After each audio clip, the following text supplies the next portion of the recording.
Hello. We are streaming. Regrettably. It's been about a week, hasn't it? Yeah, we're here. We'll get into why I've been away for a week in a bit. But yeah, it's Terraria. Nothing new or especially exciting today. We're going to continue on the old playthrough that we started a week or so back. I have been, over the past week, basically been doing nothing but playing this game. So I have some experience. That being said, I will have a wiki page open in the other tab, because I haven't been playing with the magic build. I've been playing with other builds. This one, I beat the game on a normal difficulty. This one was a ranged build, and I beat it on a normal world, and this one is a summon build, and I'm working on an expert world for that. We're going to continue on our normal build, or normal world for the stream world for now, and maybe we'll play an expert world if I get especially bored. But what we did last time, what do I got in my inventory? Well, that's not bad. What we did last time, right as we left, was we defeated the Queen Bee, and we opened up the dungeon by defeating Skeletron. The dungeon is right over there. So I should probably just take the pylon over there, as opposed to walking all the way over there.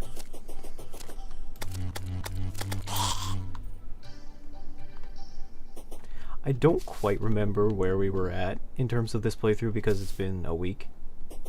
It's been a while, so I don't quite remember. I'm sure I'll figure it out as I go, though.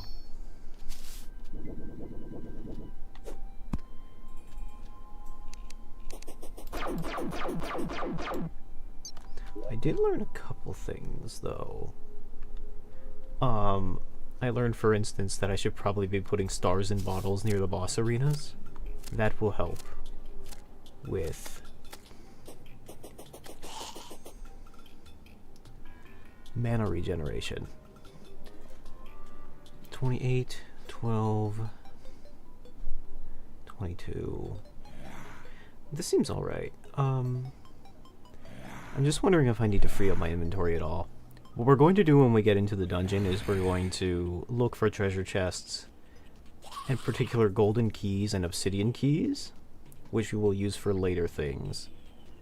There aren't going to be a whole lot of surprises in the dungeon, but we're going to try and explore it as thoroughly as possible and look for assorted goodies to help us, because we're going to fight a very important boss after this, and once we fight him, the whole game's going to change, so we have to get ready for it.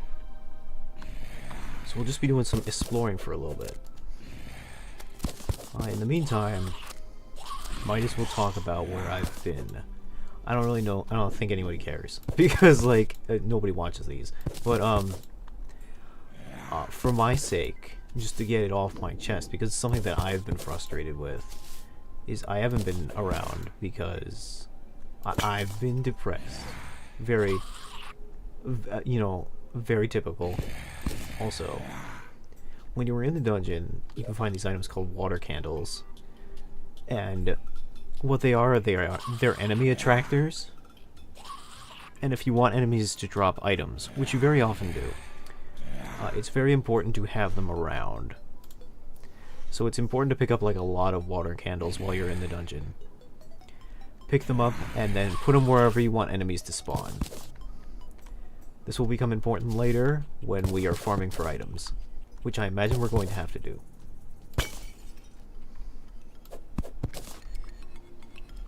Anyway, I've been depressed.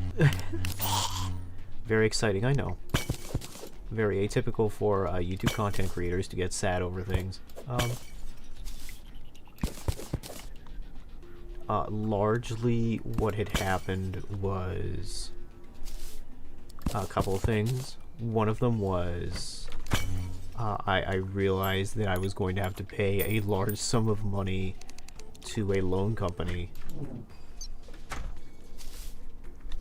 Here's a locked chest. I don't have a golden key. We're going to have to find one before we can open it. Like, basically, oh shoot.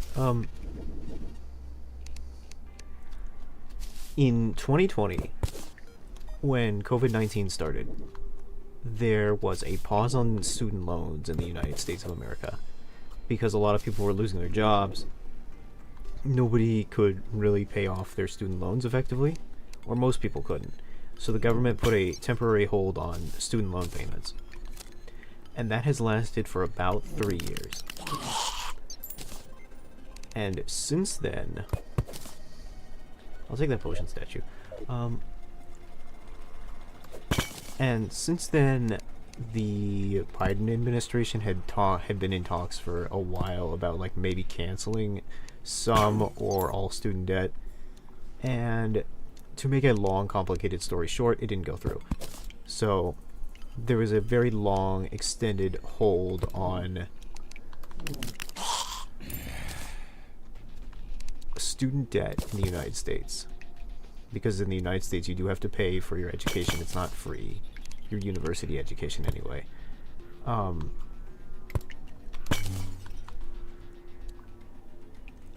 And that's a major bummer for me, being a person who graduated college in 2022. Is it bad that I don't remember? I know it was recent. Oh, yeah, by the way, this is the mechanic.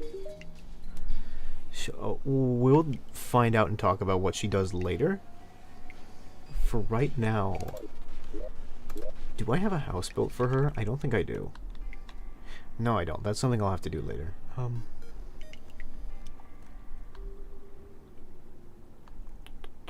The angler's over there. We have a fair amount of infrastructure built up. I forgot about that. I'll have to build a house for the mechanic, though. She likes to live in the snow. The mechanic will be kinda useful, but she's not all around the most useful NPC. It kind of varies. She becomes useful later on in the game, and it's more like if you're planning on building an elaborate setup for your, like, for your game. I'm getting a little sidetracked, but I'm, like, trying to explain... I'm trying to, like, keep it focused on, like, the game and also talk about what's been going on at the same time. Is complicated.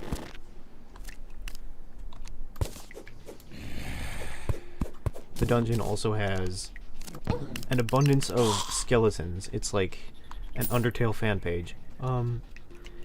As well as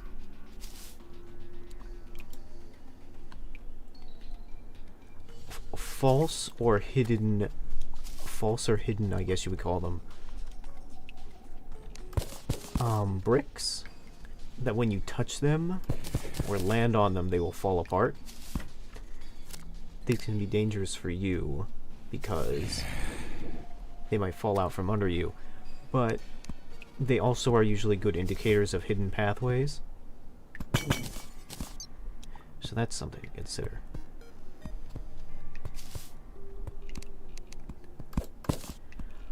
So anyway, I was basically put through the rigmarole of being told, like, maybe I wouldn't have to pay my student debt, but also maybe not, for about 3 years. I effectively had gotten away with not paying my student debt for about 3 years. And I wasn't really sure for a very long time if that was ever going to be the case. Like, if this was going to be a perpetual purgatory where, like, I was going to have to pay my student debt or not. Eventually, it would seem the time has come, the bell has tolled, and they're finally making me pay it at the end of this month.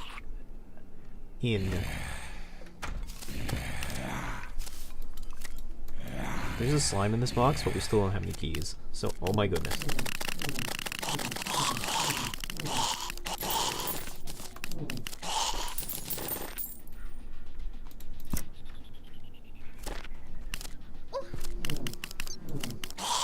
You can get a pet slime for your town if you unlock that box with a golden key.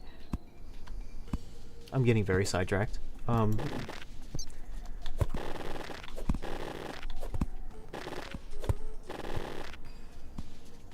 And two other things. I picked up a bewitching table. Sorry, there's a lot to explain. I picked up a bewitching table, and what that does is that when you right click on it, it allows you to summon an extra minion. So now I can have 2 bees, for instance. Very useful. Pretty much necessary on summoning builds.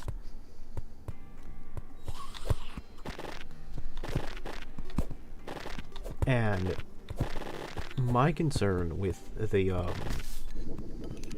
what has me concerned about the student debt at the moment is that not only was I kinda have under the hope / impression I would not have to pay it, but also it came kind of suddenly. They were kind of like, well, it's been 3 years, and surprise jump scare, you now have to pay your student loans, which is bad for me for another reason we'll get into shortly.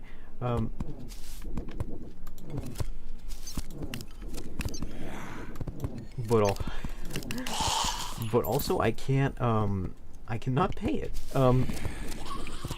I got an email, and they were like, okay, here's where you go to pay off your student loans. And I'm like, alright, I don't want to really, but I guess I have to. So I go to their website, and they're like, okay, you need to make an account to pay off your student loans. So I'm like, alright, whatever.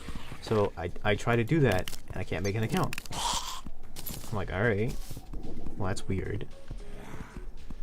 I try to do it over and over and over. I come back another day, like maybe the website's just broken today, and it doesn't work. So I give them a call, and I'm like, hey, I can't pay my loan because your website's broken. And they're like, oh yeah, it's broken right now, but it'll be fixed. It's been like a week and a half, and I've been trying every day, and it's just not fixed yet. And I'm gonna be real with you. I'm a little annoyed by it. I'm gonna give him another call tomorrow, but if I didn't know any better, I don't know. If I were a scummy student loan company that wanted to make money off of like the education of people that was just trying to make money for nothing, trying to make money off of people just trying to get an education in America, and I was angry that I had lost 3 years of revenue from a COVID hole, I don't know, maybe I would force the website to stop working so people would default on their loans.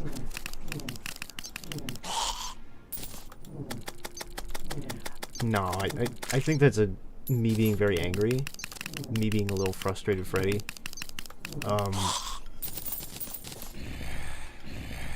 Like me conspiracy theorying over here, because like, I really didn't want to pay those loans.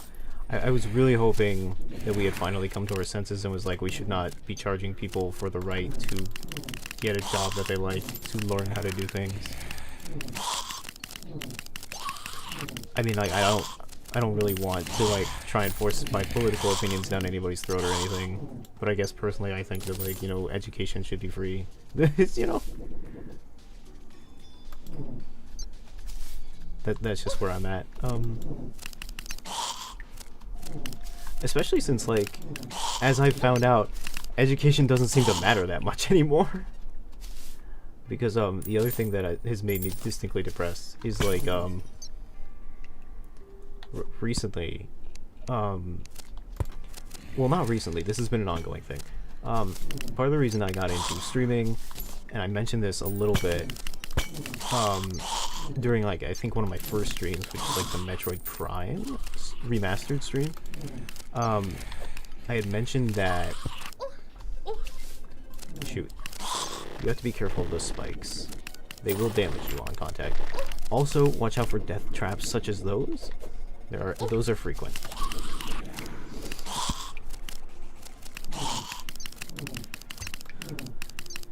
So in about March of this year, I lost my job at probably one of the best jobs I had ever had, which was working as a game tester in a big city area. It was a really long commute. It was a really rough commute. I had to drive about 2 hours from my house to the big city, and then 2 hours back after work. But I was willing to do that because I really loved game testing. It was really great just being able to go in and play video games and like have a back and forth with developers, and it actually felt like what I was doing mattered. It wasn't like working some do nothing retail job that wouldn't go anywhere. It felt like I was actually you know, testing games and removing bugs, and those bugs would end up like, you know, you'd see the final product enter store shelves, and then you'd see people like, I remember seeing, like, I don't know, kids on Twitter talk about the game, being like, wow, I love this game, it's great, and I'm like, wow, I feel like I made a difference in its own weird little way. Like, we're not curing cancer or anything, but like, it felt like, oh, we made a work of art, or we helped make made a work of art, and we made people happy, and that was really cool. And then I lost that job because the aforementioned 2-hour commute was really bad, because I would come into work late a lot, because I want to say, I'm at a bit of an awkward angle here. I would come into work late a lot because it's very difficult to come into work on time when you're consistently have to like make the schedule for being 2 hours out. Like, the reason why I would be like, okay, I see the issue here. Oh, shoot. So there's some enemies in... I'll be back there in a second. There's some enemies in the dungeon that will inflict you with a debuff that prevents you from using items. And that can be really dangerous because you can't fight back if you can't use your weapons. Man, my base is so garbage looking. Why did I allow this? Alright.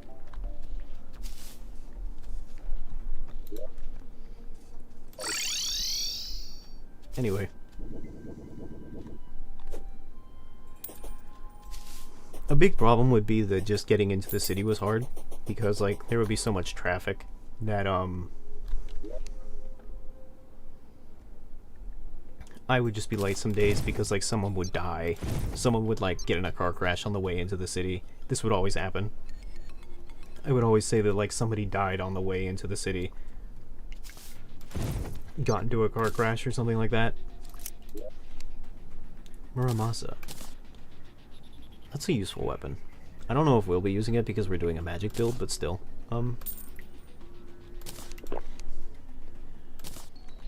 Someone would like die on the way into the city, and that would make me late to work. There's nothing that makes you like unsympathetic to traffic accidents like having a commute. I can only imagine one day I'm going to die in a traffic accident, I think, and then when that happens, I can only imagine that they're not going to look at me with sympathy or be like, oh no, he's really hurt, call an ambulance. They're going to look at me with scorn, and they're going to hate me because they're like, do you know how late you've made me to work? Like, it's like, because that's how I felt when I would like see an accident on the side of the road. I'm like, this motherfucker has made me so late. My manager is going to be on my ass for this. Cobalt shield is very good, what we found right here. We will need that later. There's this really intricate and complicated item that we may or may not get, depending on like how much we have to grind for it. It's called the Ankh shield, and we will see if we have the materials / the items that we need to get it for.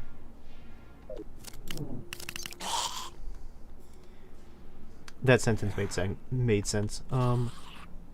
We'll figure it out. I'll check the items in my chest and see if like it's worth getting or grinding for.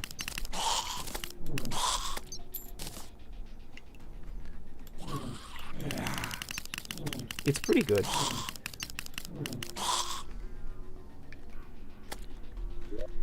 Inventory is getting full here. Ugh.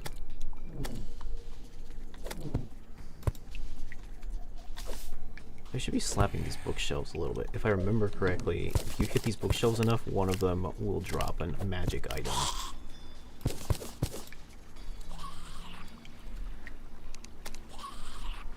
So what was I talking about? It'll come to me in a second. Right. Point being, because of the massive commute and my inability to make it, I was just late too many times, and they were like, sorry, you're fired. It's like, damn it. And that really sucked, because I really loved that job. It felt like the first time I had ever had a job that I actually cared about, that it wasn't just a retail gig where it was like, oh, I'm just doing this for a paycheck sort of thing. It felt like something I actually cared about. And that was really important to me, because prior to getting that job, I had just gotten out of college and was having like an existential crisis. And was like, you know, I don't know if I'll ever feel happy. And for a while I did feel happy. It was good. I liked it.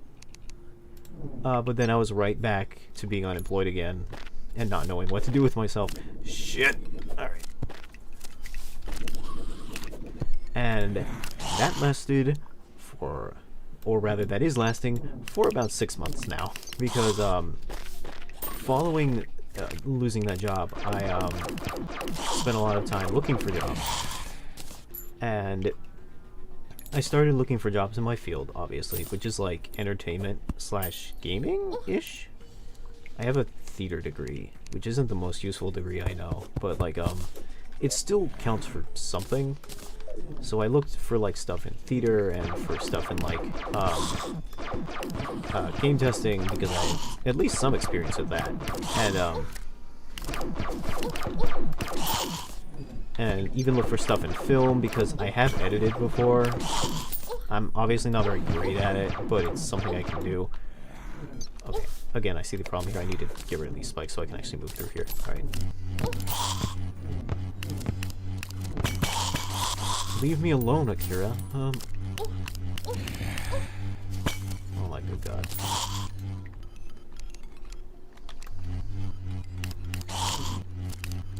Part of the reason these enemies are spawning so much is because we're under the water candle debuff. As you can see here, there's an increased monster spawn rate. But I looked for a lot of jobs, and I even found some, but they would either be like, you're not really what we're looking for, or I'd get to the interview and they'd be like, not really. And eventually it kind of got to the point where I had to stop looking for jobs in my field because I was running low on savings.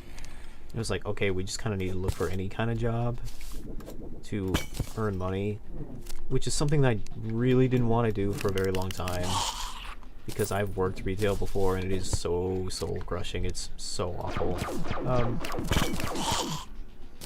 I just really didn't want to do it. But eventually I kind of like caved in from peer pressure from my mom, and also because like I was really running out of funds. I was really running out of savings. I had a fair amount of savings, enough for 6 months at least, but like it wouldn't last forever. And well, it's getting really bad, because I'm beginning to understand, you know, sometimes you'll see like veterans on the streets, right? Veterans who have become homeless and stuff like that, and you think like, well, how can these guys be homeless if like they, you know, if they have like all these years of military experience? I remember, for instance, working at a gas station with a guy who like was in like, I don't know, served 8 tours in Afghanistan or something like that. Like driving a, I think he said he drove like, I don't know anything about the military really, but, or not any technical terms. So I think he described it as like a APC, but like a boat. Like an armored personnel carrier kind of boat that you use to carry people across the water or something like that. Anyway, he did that, but the best job he could find once he returned to the civilian life was at a gas station. And I'm starting to realize like maybe why that is, because like the thing is, I graduated college, I've had jobs before, but even for like minimum wage gigs, they're like do you have like 3 years of experience working in like serving or food service or anything like that? I actually had a phone interview today, and it was like for a sort of Taco Bell equivalent, like a fast food place, basically. And they were like, how long do you plan to work here? And I was like, well, I'm just planning to work part-time until I can find out what I want to do with myself and like, you know, find something more in my field, so maybe like a few months. And they're like, well, our training process is like about a year long, and we're kind of looking for somebody more experienced, so we don't think you'd be a good fit. And it's like, huh? Like, a year of training for, like, Taco Bell? Like, I know it's, like, food service. I'm not saying that, like, food service shouldn't be, like, prepared well, and you shouldn't have standards, but at the same time, I didn't think that, like, I don't know, something of McDonald's caliber would be like, well, we expect you to stay longer and have more dedication. I guess what I'm saying is, like, I understand how, like, I understand now how, like, veterans will, like, end up back on the streets, because, like, if you need so much experience to, like, get a job with something, like, with such minimal pay, how do you do it?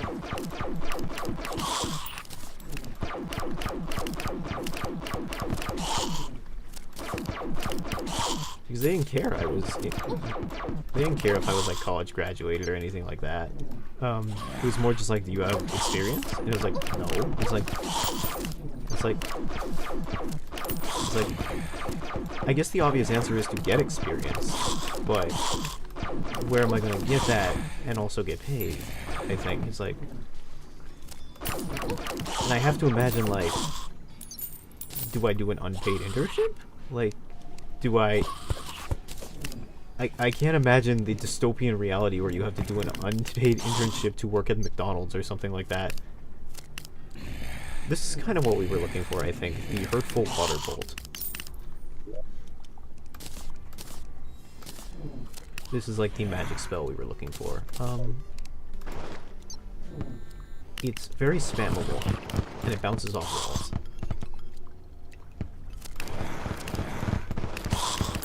So it's been rough.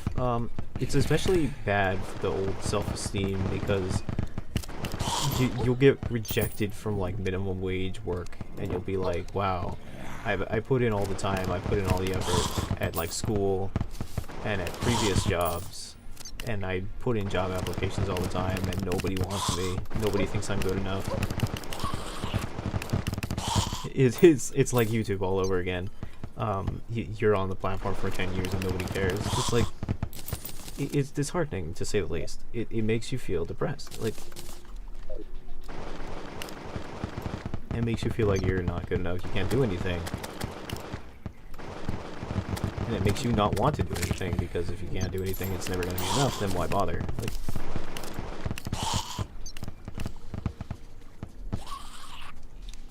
this is a heart statue. We will need this. But, and it kind of loops back around. I had mentioned this just a second ago, where it's like, oh, it's like YouTube, but like, yeah, it's hard to like get motivated to do something like YouTube, where like, you know that there's like a sort of, I don't know, a grind to it, I guess you would call it. Like, I know that in theory, what I'm trying to do is not think too hard about like the viewership or anything like that, but largely it's difficult to not think about that. It's hard not to think about viewership on this site, and it's also like hard not to think like, wow, between my job search, where my own career is at like 25 years of age, my own skill set, and in terms of where I'm at YouTubing, it feels like with everything I do, like learning the saxophone, making videos or streaming, trying to get a job, it feels like I'm at square one. It feels like I'm 25, but I have the experience of someone who's like 13. And I ask myself, like, what have I done with all this time? Why am I such a loser? Why am I such a failure? It's not fun to think about. And the reality is it's probably not that bad. I'm making it out to be worse than it is. But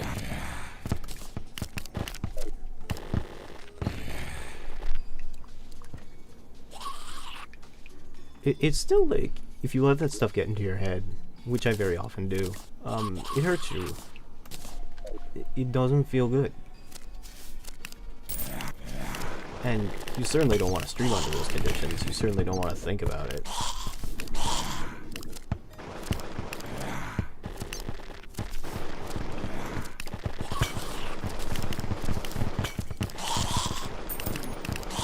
Like, it's very like, I don't know.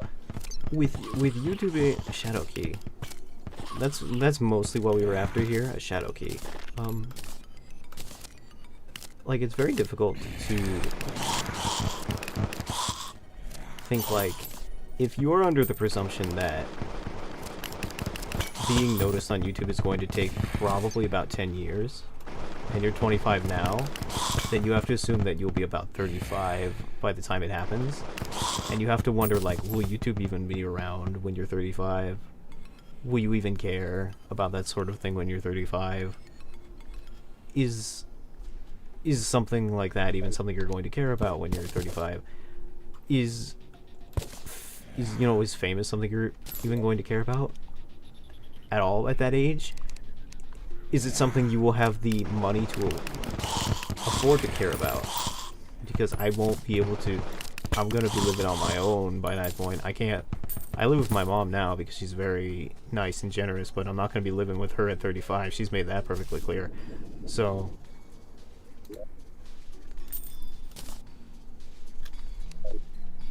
I don't know. Like, I've kind of grifted my way out of, like, doing work for a long time, but I don't know, man.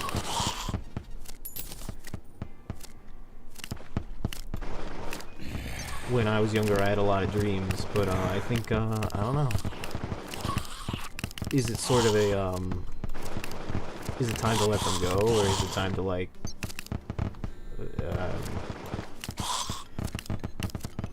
I don't want to let them go, I think, but maybe it's like,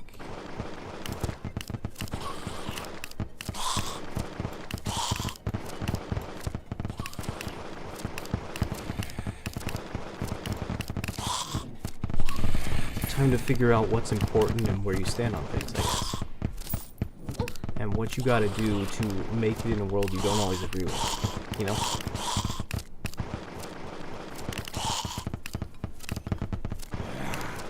And maybe it's time to, like, I don't know.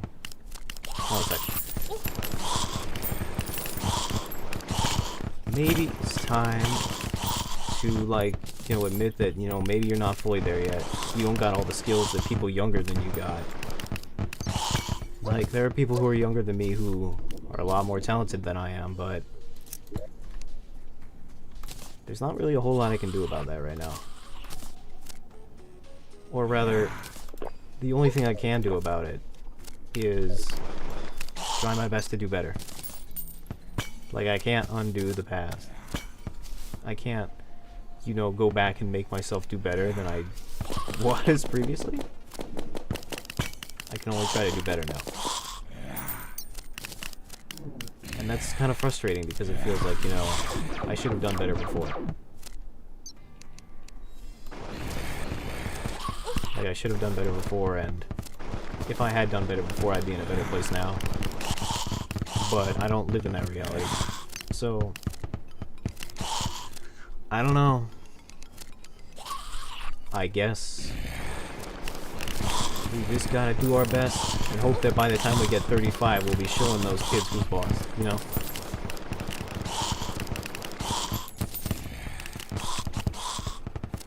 Anyway, that's where I'm at. Not feeling great, but I figure I can't stand around feeling bad about it forever. The other big disadvantage right now is that I have no savings. That's the big thing. I have no savings, which means I can't really afford to buy new games right now because I have to pay student loans and rent and a bunch of other stuff I can't afford right now because I really need a job. I'm looking for jobs as hard as I can, and it's hard. I need this Nazar. Oh, I'm scrambling trying to find something in my inventory I can toss. You know what? Let's just leave.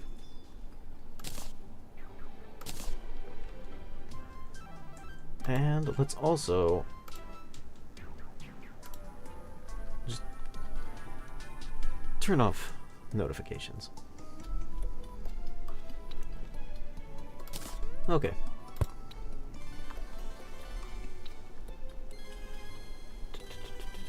Equipment.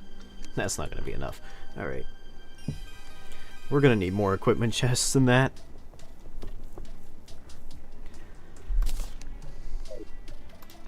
Well, generally speaking, we got what we came for in the dungeon. We may need more things in there later. In fact, we probably will, but for now, we're good.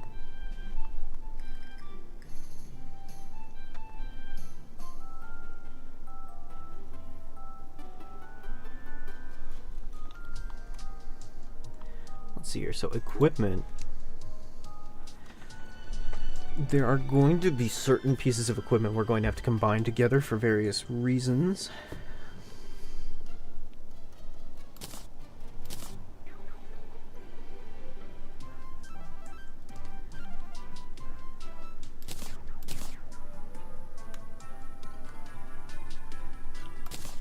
One of them is the Nazar.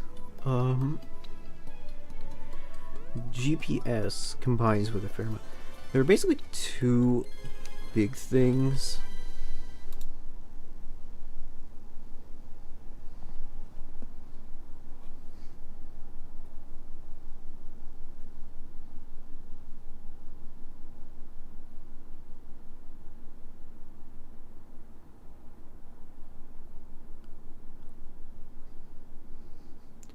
Oh, my,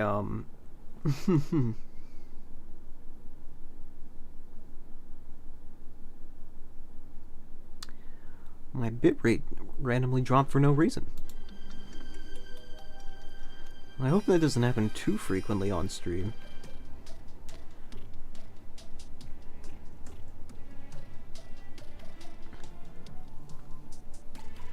There most certainly has to be a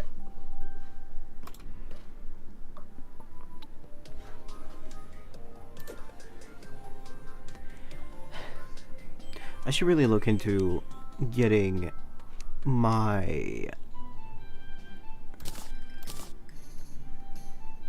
how you would put it, my Ethernet port plugged in properly. Because I do have an Ethernet thing. I made sure to get one with my PC, but I've never properly set it up because it was confusing. So I don't really know what to do with it. I'm beginning to think that it might be worthwhile to set up, though.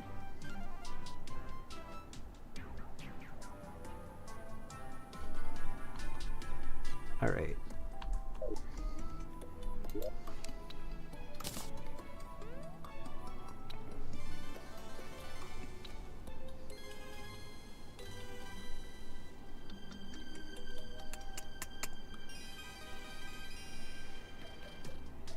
Hasty Cobalt Shield. So, actually,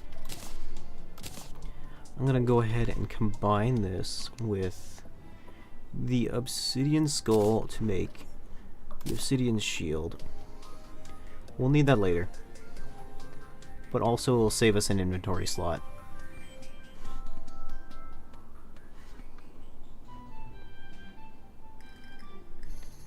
Let's see if we can't sell some of this garbage. I would have spent more time in the dungeon if I was doing a ranged build, because you need bones to make particular ranged items.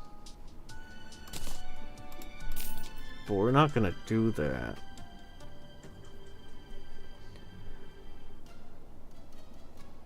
We do have a fair amount of bones, though.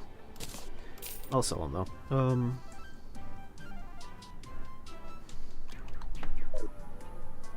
Buzz, buzz.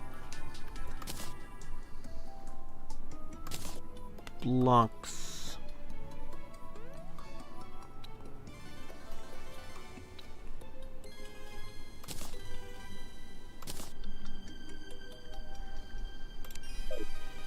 Okay. We are going to need a lot of platforms. Like a lot of platforms.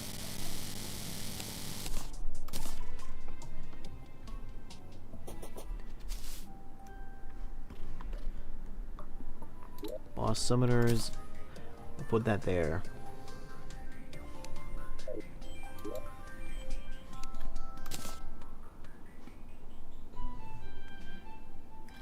What time is it? 3 p.m. I don't know if it's worth going to the angler right now. Do I have a furniture?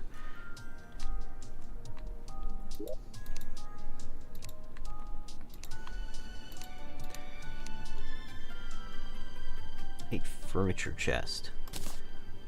Well, for right now, I'll put the water candle in there.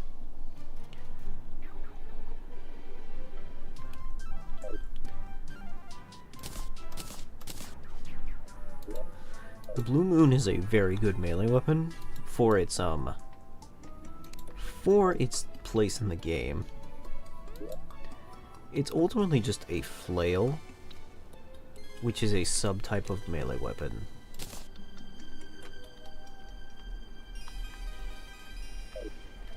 Okay. So what we're going to do now is we're going to try and prepare for the fight against the Wall of Flesh, which is sort of the mid-boss of this game.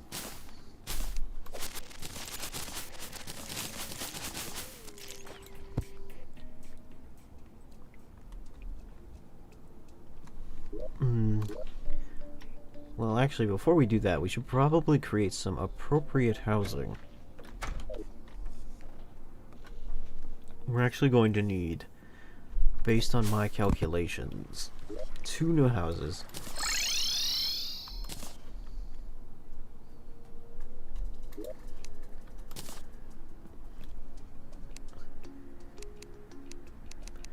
I need 2 new houses, 1 for a new NPC that's going to show up after we beat Skeletron.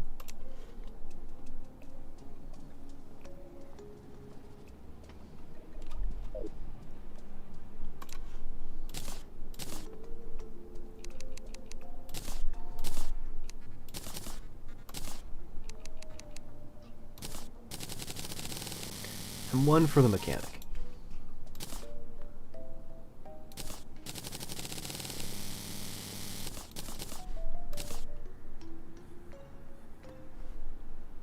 I probably don't need that many walls.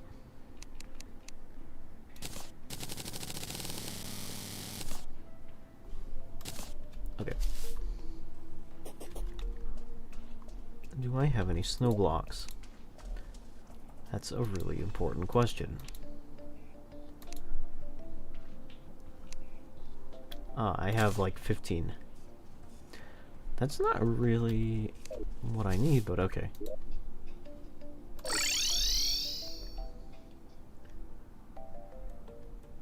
I guess we'll just put it where these rails are, or something. Well, no, because then there would be no entry. Maybe I'll just put it under the... Yeah, sure. I will put it under...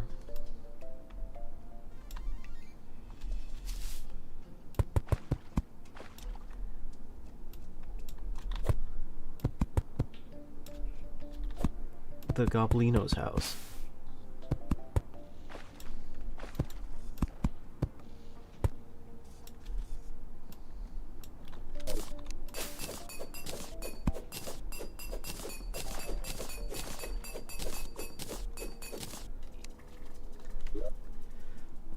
I do have a slight concern the mechanic will try to move in here, which isn't the worst thing in the world.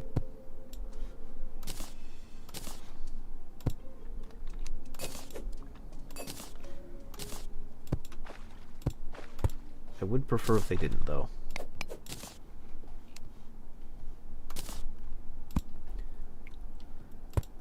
really occurs to me that I gave the dwarf a really bad housing.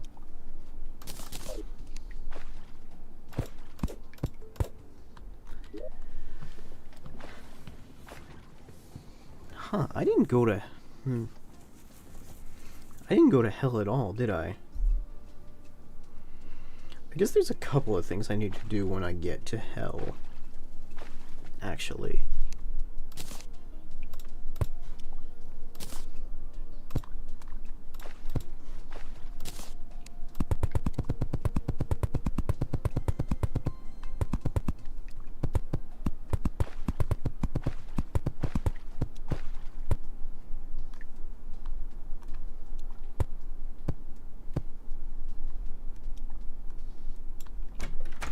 Okay, so that's one house. And for the other, we'll need to put it in the snow area.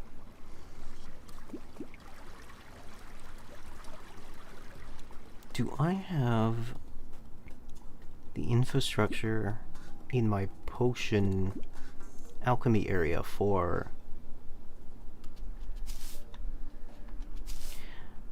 I have deathweed, weirdly.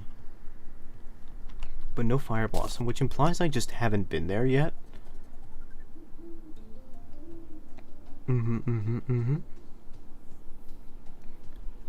Okay.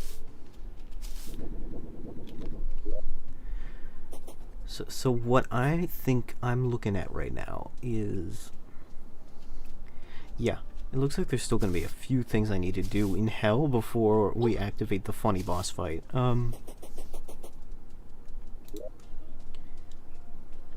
So let's teleport to the desert first. You know, after playing Terraria for a week, it really just hits me how clumsy a lot of the things I've been doing in this previous run were.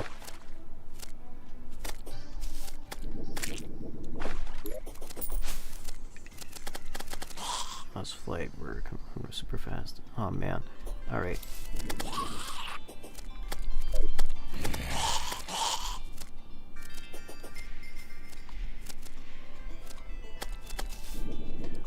Probably gonna have to get a couple of other things too, but that depends if I can even find them. Oh boy. Alright.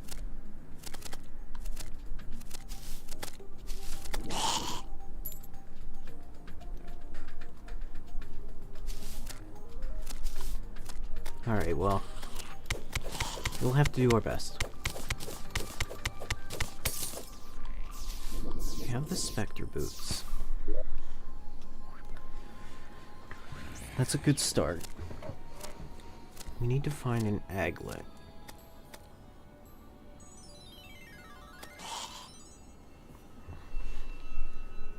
Alright, Google. Aglet.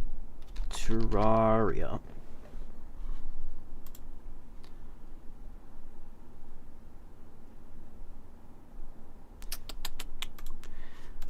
Okay. Well, that's not going to be easy. They apparently can be found in surface chests as well as crates that can be found by fishing. That's not inherently a bad thing, but it just makes them a little rare. Now, the advantage of playing the game on an easier difficulty is that the game is easier in terms of combat. The downside is that it's a bit grindier, because drops come less frequently.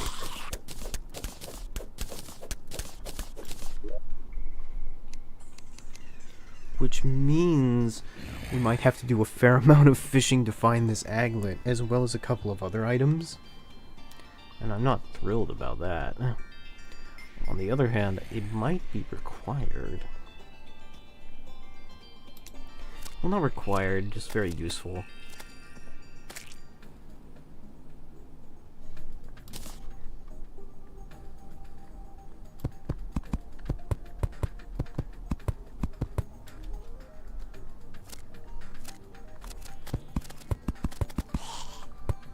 Okay.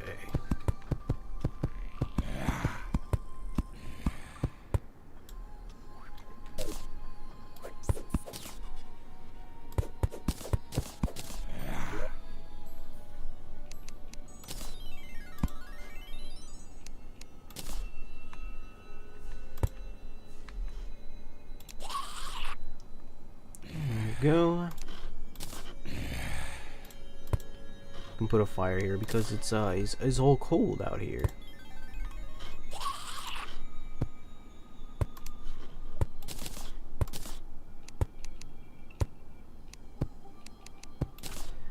Table.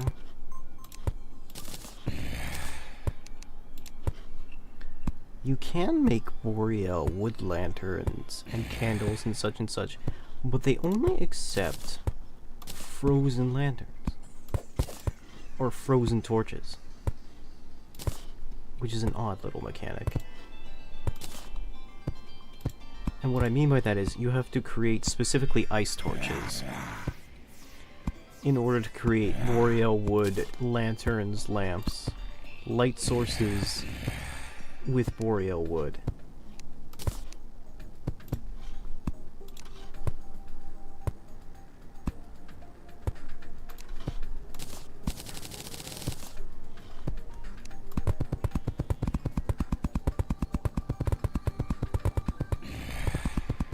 Will this fill the entire wall? Ooh, just enough. Okay. Let's toss the mechanic in here.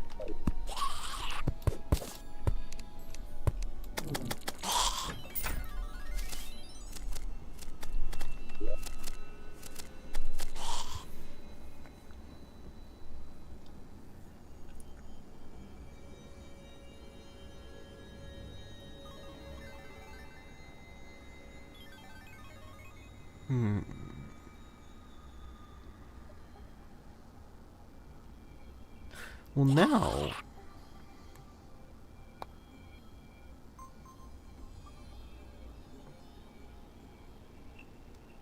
You see, hell is very hot. No brainer, right? But the thing is, there's something that can help us with that.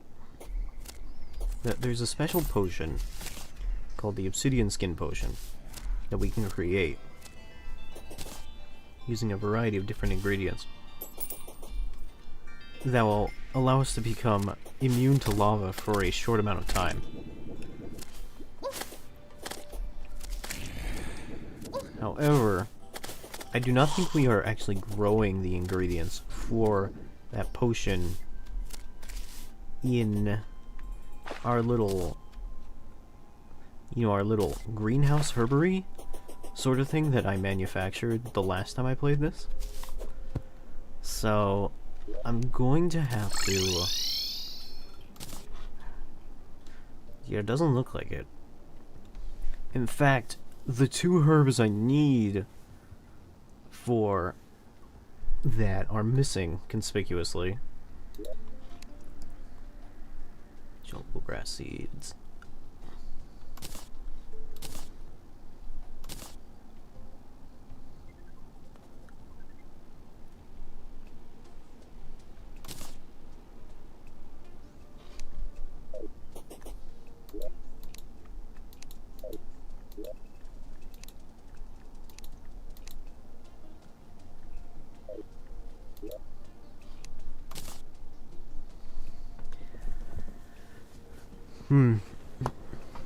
Okay, so one of the plants we need is called waterleaf, and waterleaf only blooms when it's raining.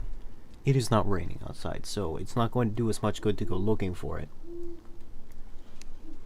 It's this plant, by the way. And the other one is fire blossom. Fire blossom only blooms during the sunset. It's 3 a.m. or 4:30 a.m. So that's not going to do us much good either. Sky, lakes, and surface kill me. Alright.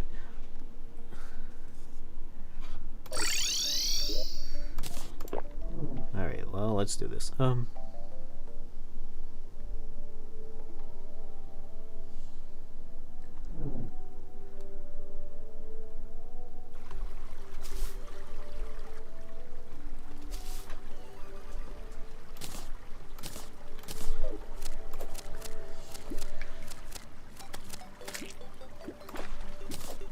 Who knows, maybe there'll be an aglet in that crate.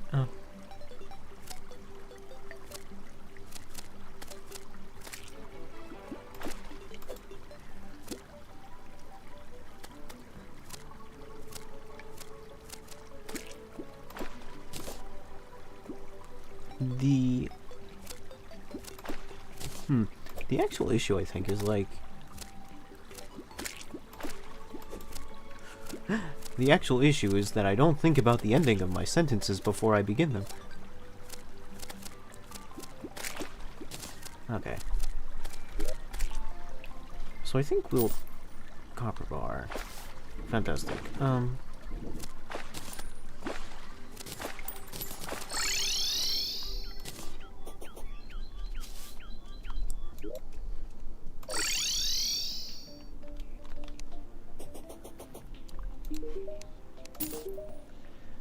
Fuzzy carrot. He gave me a mount. Mounts, they do exist in this game.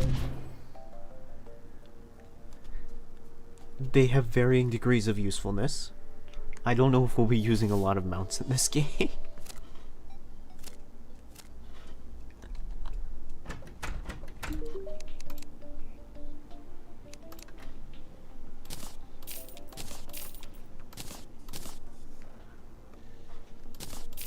In the meantime, I guess I'm gonna go to hell.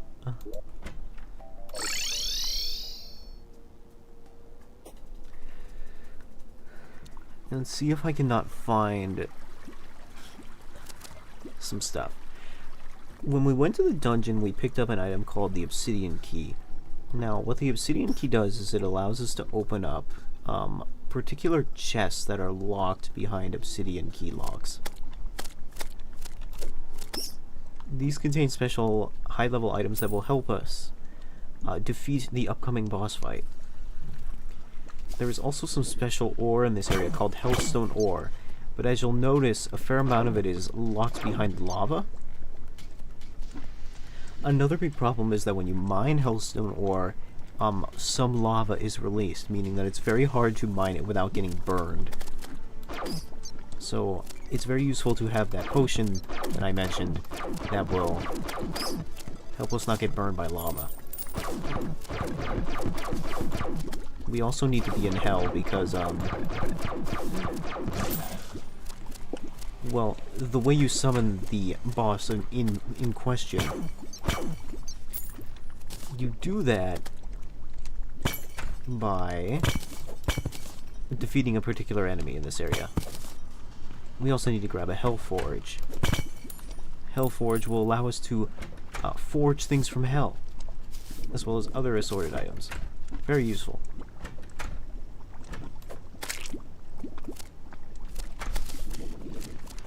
We'll need to be careful around here, because it's hot, and it's very easy to get burned.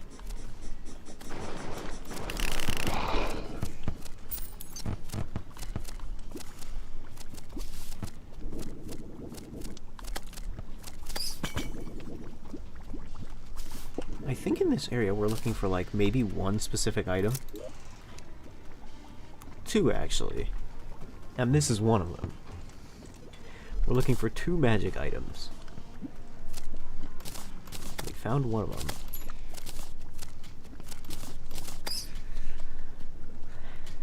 Oh, damn. Okay.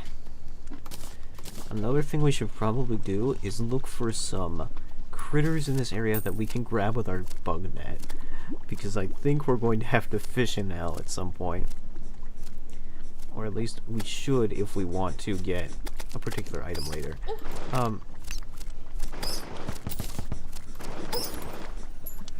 Albeit, I'm not sure if we can get that item without the aglet. A-G-L-E-T.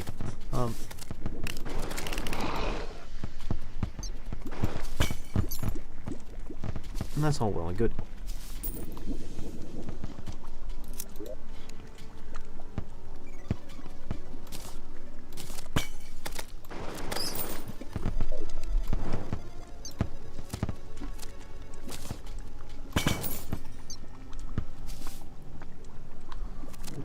Having the aglet would be of significant use.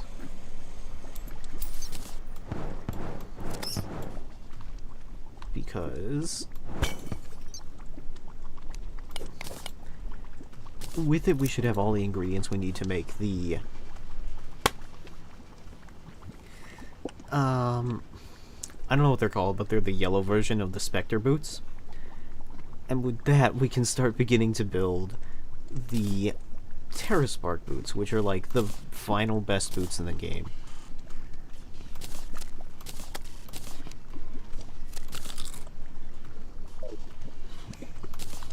I found a new pet. He's like the old pet, but better because he was further in the game.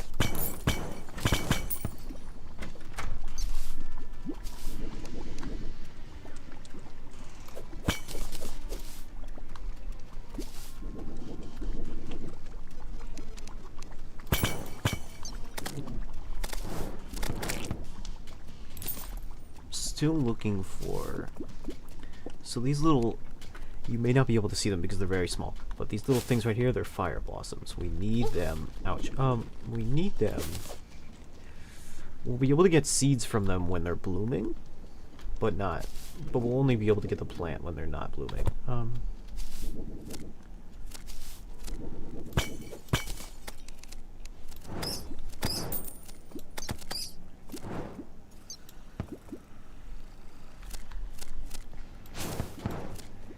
Very notable thing about this flame leash, it seems to hold as long as you hold down the button for it, meaning that it can, in theory, do constant damage. Very neat. Here's the other thing we're looking for. The Flower of Fire. The Brothers of Mario.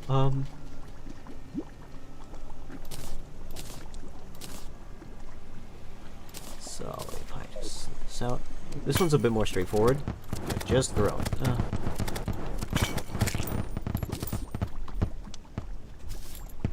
Those are the two big items we're looking for, but we're also looking for a couple of other things. We could also do with collecting a few more fire blossoms, as well as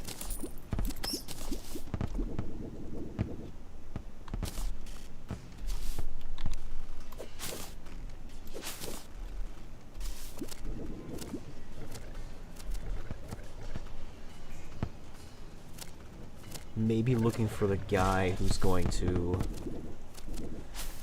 it should be one of these guys. These demons you're seeing here. One of them will be carrying something in its talons.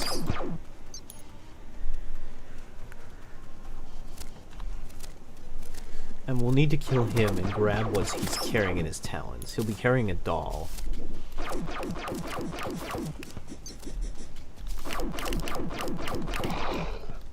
Look at this. This fire blossom is blue. Oh, no, it's not. It was just detached from the floor. I thought it was blooming. I guess I'm the idiot.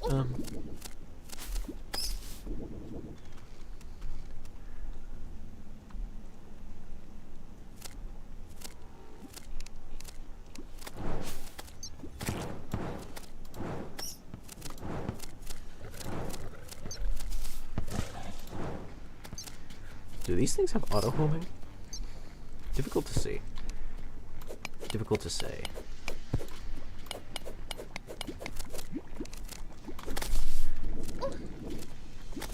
Okay.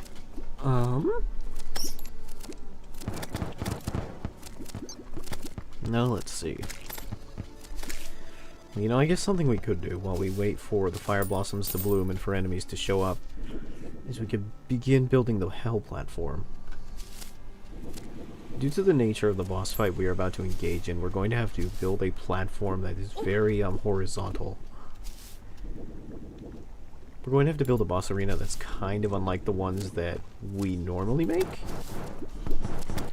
I believe we made a couple of boss arenas prior to this. We're going to have to make one that's a little different. So we should probably start where the elevator ends. Wake me up where the elevator ends.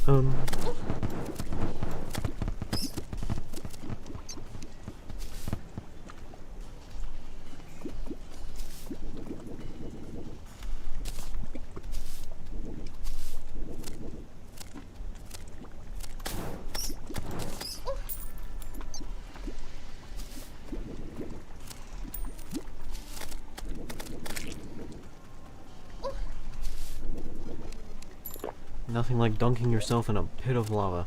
Alright. And what we're going to do is we're just going to make a really long straight line. The fire blossoms are blooming.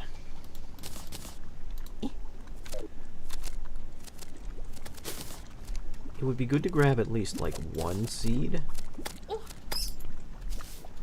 of fire blossoms. The goal is to have reproducibility.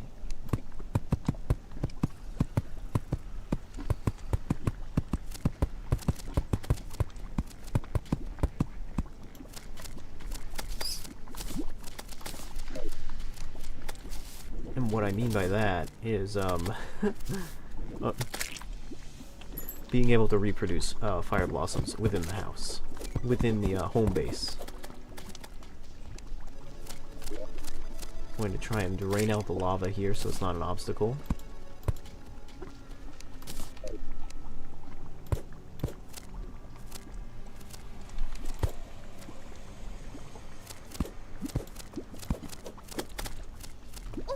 Alright, that's too much lava to stand in. If there's a very tiny amount of lava, you can stand in it without getting burnt. That was too much.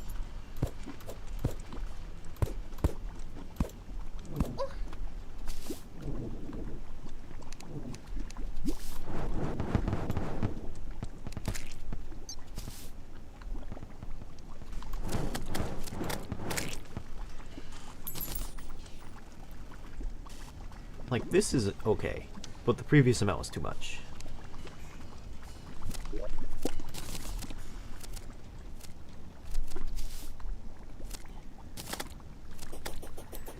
The goal here is not to create a line that is completely straight, but to make one that is straight enough to the point where we can traverse it without having to jump. That we can walk all the way across it without jumping.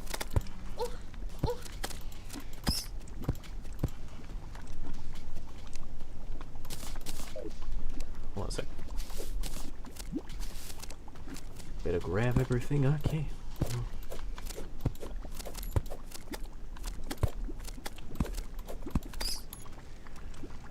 I forgot if I got everything from the traveling merchant. I don't think I did. I think I need to actually see if I can get things from him when I can. Like, I'm very used to playing my expert world game where I just have everything. Where drops come easier and it's not a problem.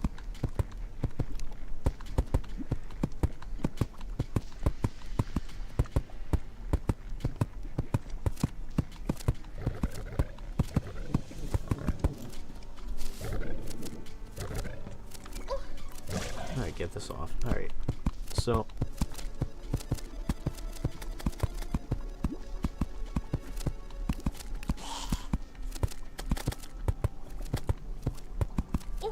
just one really long line.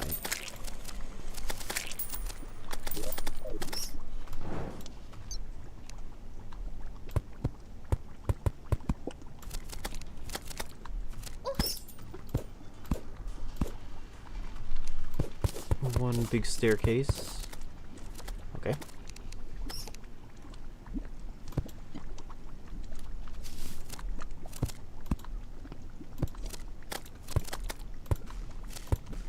Ideally, this will help.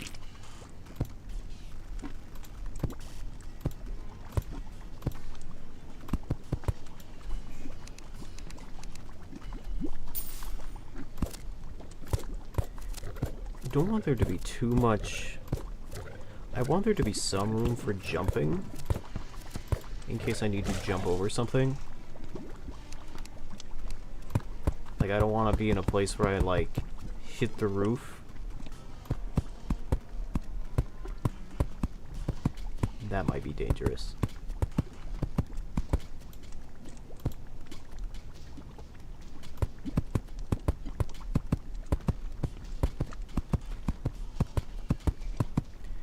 We're just going to try and make this as long as we really can. Because it's going to be hard to guesstimate how much time the boss fight is going to take.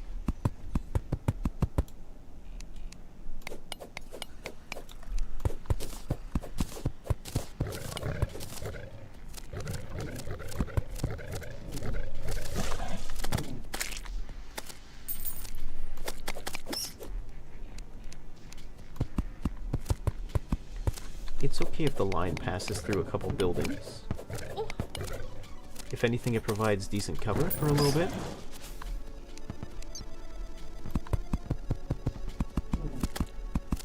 It shouldn't be fully enclosed all the time, though. That'll make it hard to hit the boss.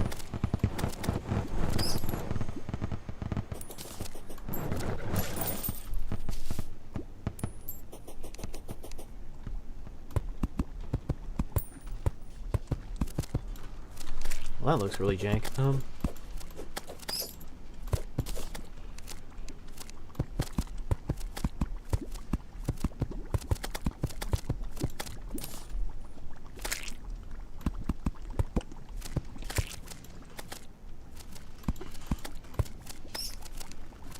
gonna go ahead and circumvent it through this door. Circumvent is not the word that I need to use for this, but like, you know what I mean. I'm gonna route it through this door for convenience. If I can make a recommendation, I'd recommend using some sort of stone platform for the boss fight rather than using like a wooden platform. Wooden platforms are definitely cheaper to use and more available. However, the problem with that is that wooden platforms tend to burn through. They're susceptible to burning in lava. When lava comes in contact with wooden platforms, the lava will burn right through them, and this can leave gaps in your platform. And fun cool fact about lava slimes, the slimes that have been harassing us for the better part of the creation of this platform, when they die, they actually produce a small amount of lava. So it is very common for lava slimes to die on the platform and then burn right through it. So try stone platforms instead. They're not as expensive to make as you might think they are.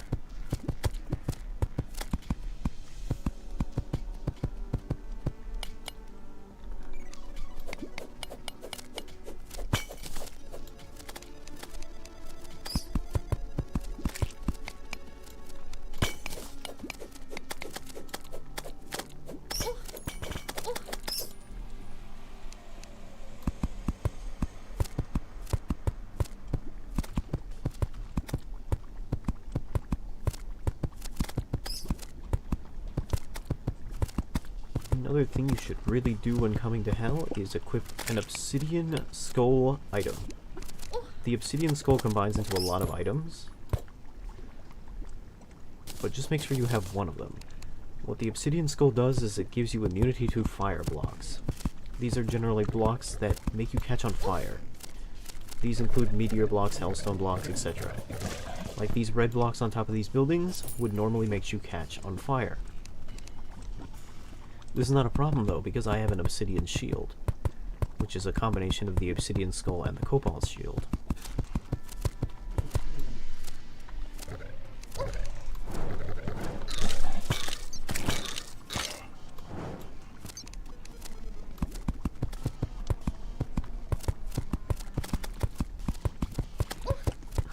This should be good. How much wood do I have? Probably not enough, I'd wager. Or any at all. Why are there so many of you guys?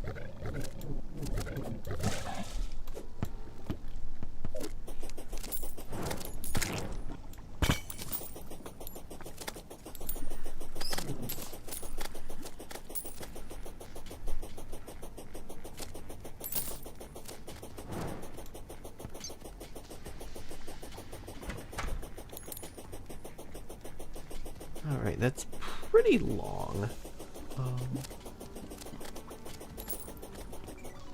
I can run through pretty much all of this without having to stop.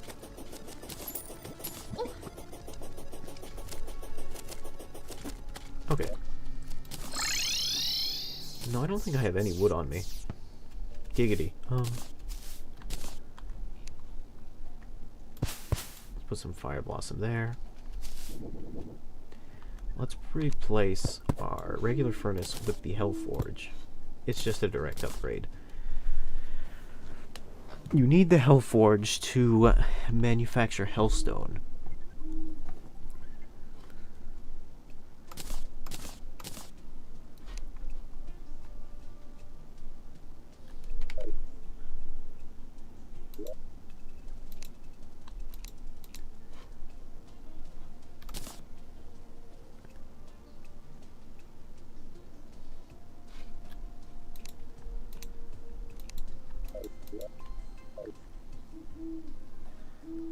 Mechanics.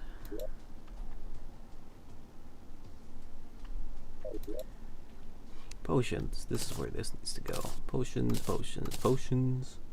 I'll pull these out later when I need them.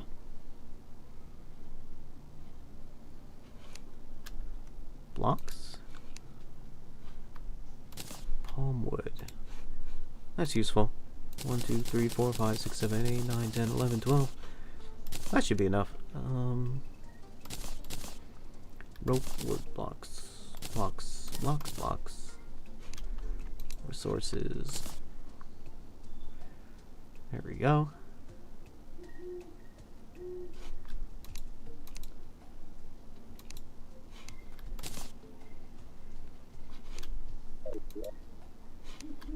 I'll put the keys in the mechanic chest, because usually the mechanic chest just doesn't usually have a lot of things in it. Do I need the diamond staff right now? Probably not. Do I need the dark lance right now? Probably not that either. Not going to use that. Ice torch, probably not. I will sell that. I'll keep the bee gun for now. Hellfire arrows can be sold. Can throw these in potion ingredients.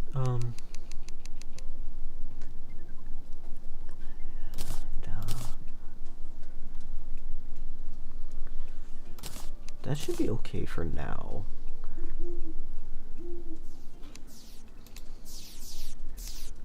All we need to do is water leaf. Okay, here comes the tricky part. We need obsidian. Do I have any obsidian? I have a lot of obsidian. Wow. Thinking ahead, are we? Alright. If nobody got me, past Kyle got me. Past Kyle's got it figured out when future Kyle doesn't know shit. Alright. Now let's see here. Potion ingredients. Here we are. So an obsidian potion requires a fire blossom, a water leaf, and a obsidian ore. So we can make 4 of those.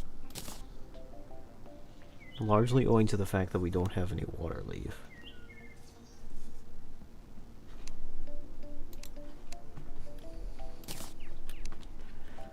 Again, part of the issue comes down to the fact that, like, we just do not have...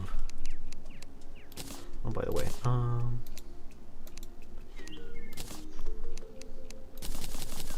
going to convert all of our worms to enchanted nightcrawlers. It's a significant boost in bait power.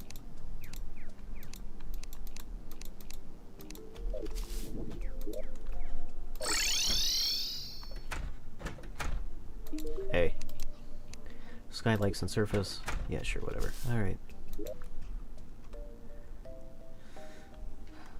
Can I do it on the surface? Do I gotta do it in a skylake? Alright. I'm just gonna go ahead and not do it in a skylake because I don't want to.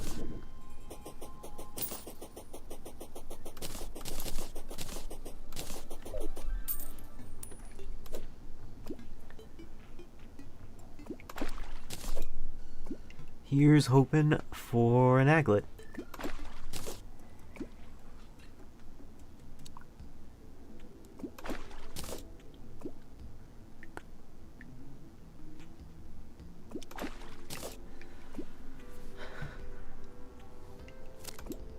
Whoops. I heard the bees shooting stuff and I thought it was the water rippling.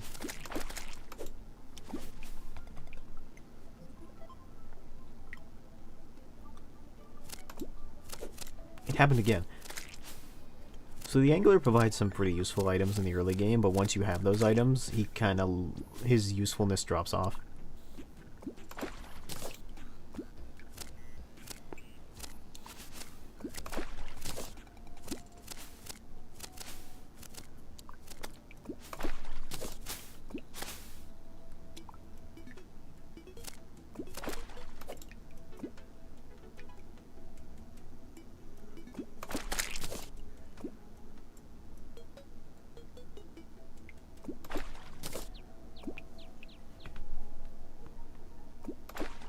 There we go.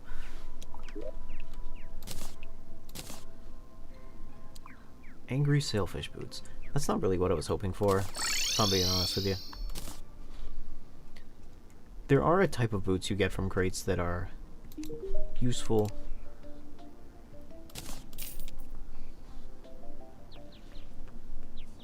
But we already have the equivalent of that, so it's not great.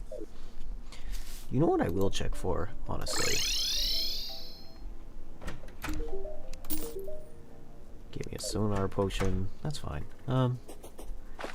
I'm gonna run down here. What on earth is that? I've never seen that before.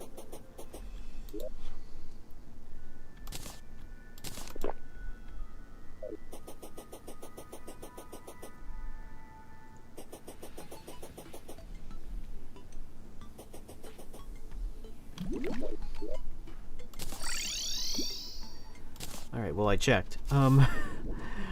Usually there's a chest at the bottom of the coast. I have no idea what that glowing blue thing was. Maybe I should check it out later.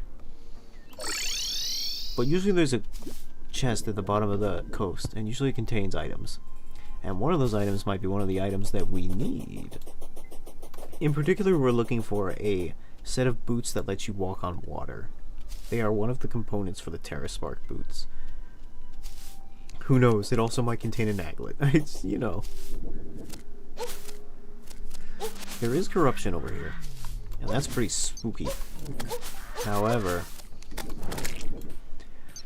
the good news is that the dungeon is a pretty good natural barrier against the corruption. Hamburger! Hamburger. And that means that the corruption probably won't spread beyond the dungeon.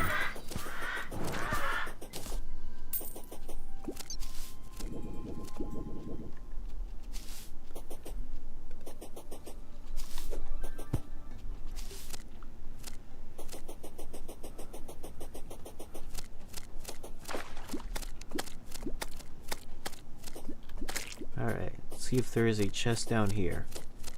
There's no guarantee there will be one, but I suspect there will be.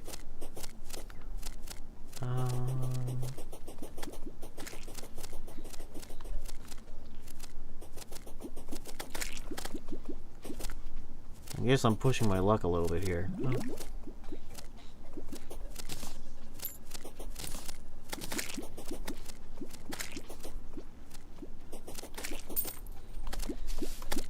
So this is the slime rain, in case you didn't know. This is how you fight King Slime under normal circumstances. Did we summon him Did we summon him artificially with the item? Is that how we fought him the first time? It should be noted that King Slime is actually an optional boss. He's completely optional. He's not required to beat the game in any way. He's also the easiest boss in the game.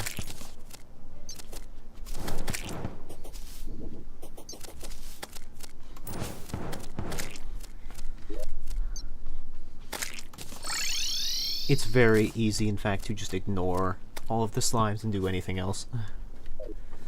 They are not a real tangible threat.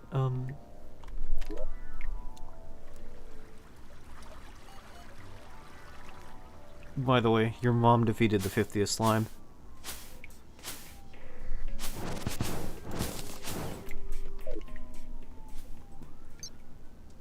Ah yes, this is the new NPC that moved in, the Clothier. What's up, fam? He carries clothes. Where did the traveling merchant arrive to? Regrettably, he might actually have something I need.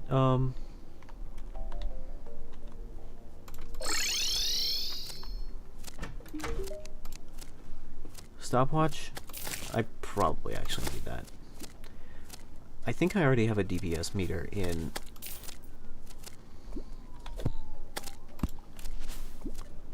Red team platform, red team block, don't need that.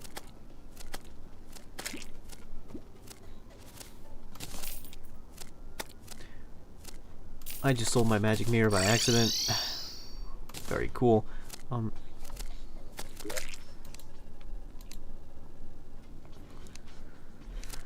Now hold on, there's something I can do with the stopwatch. Goblin tech, right. I need a metal detector for that, and you need to kill a very specific enemy in the underground for that. And I think that when we get that is when we get that. It's you know, it's not something I'm going to search for, it's just going to be a sort of when it happens sort of deal. So we'll just stuff that in the chest for safekeeping, and wait till it occurs. Well, off to hell.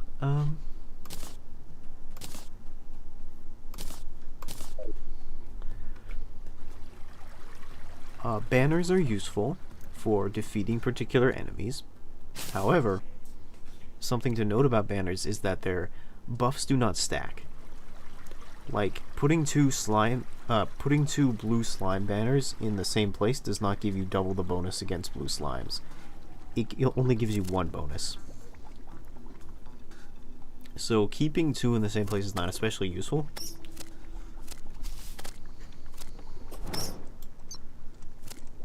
Okay. So we can mine some hellstone. Now fortunately, because we're not doing anything melee focused right now, we don't need to mine as much hellstone as we normally would. We'll still want to mine a little bit though, because we'll want to get the ham axe and the pickaxe hellstone. The hellstone pickaxe and the hellstone ham axe, respectively. Looks like my bitrate's dying a little bit over there.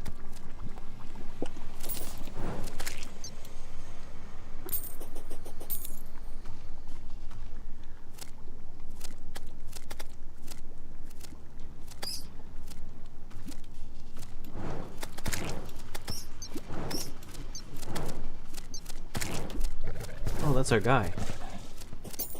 He dropped the guide voodoo doll. We're going to need that. Regardless. We'll make sure to use that later. We'll use the obsidian skin potion, and that'll give us 6 minutes of fire immunity. Or lava immunity, rather.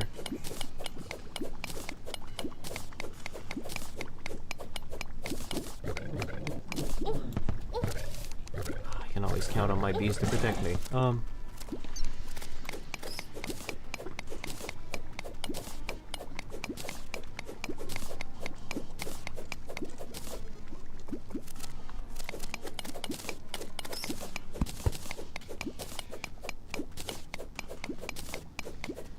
We're just gonna do this for a little bit.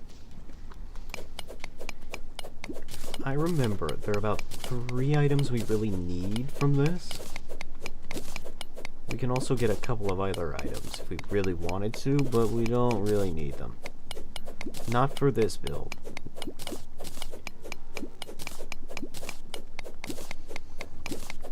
Hellstone is pretty important for melee builds, because you can get a lot of cool melee items from it, as well as some neat melee armor.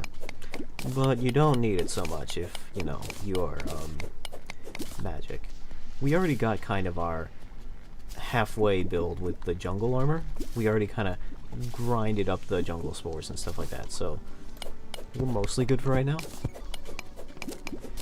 However, hellstone can also be used to make tools, so we're going to be getting that. Hellstone can also be used to create an imp staff, which is another summon that's going to be better than our bees.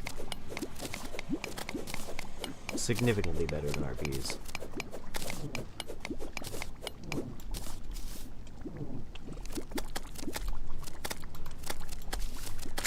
I cannot summon this fireball under the lava. Something about that makes sense, but at the same time I'm irked by it.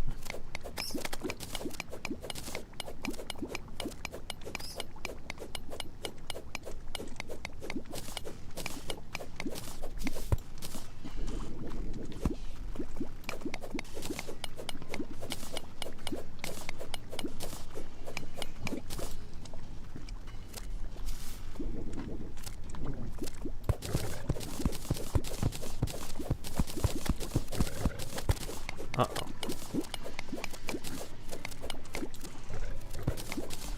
That guy's got another doll. You have to be careful that he doesn't drop it in the lava. Because if it does, there will be hell to pay.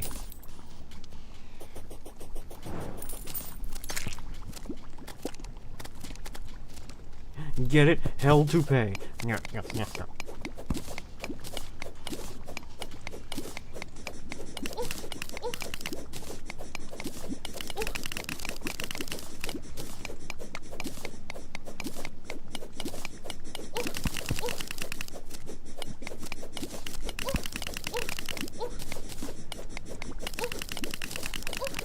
Oh my god, I'm being penetrated by this bone serpent.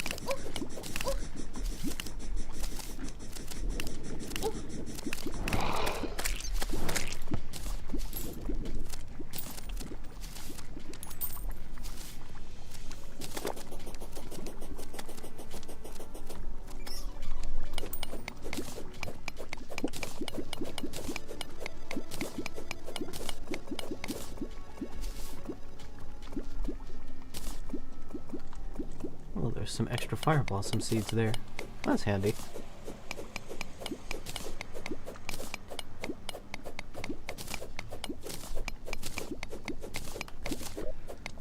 I have 117 hellstone.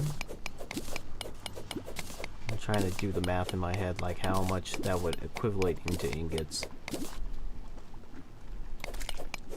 I think like maybe it's 4 per ingot.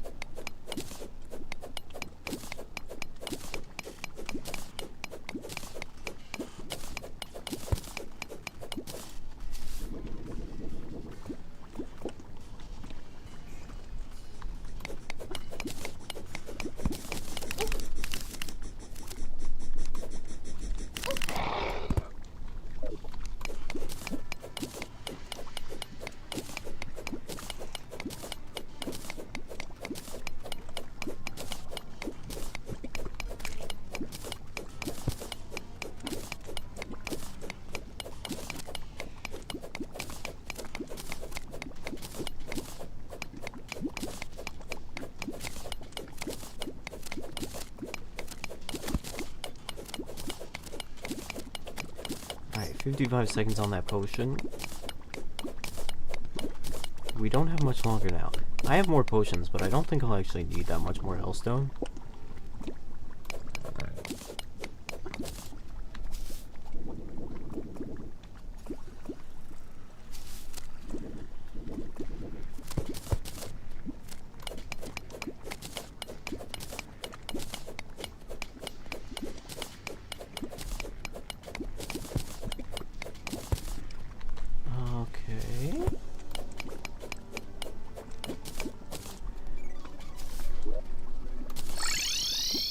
Now the purpose of the Hellforge, respectively, is to, naturally,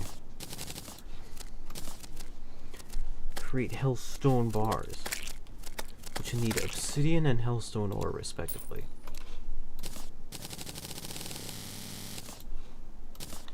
There we go. Now, we could make this armor, but it's largely melee focused, so we're not going to do that. There's also a fair amount of other interesting and fun materials we could make. Or fun items we could make.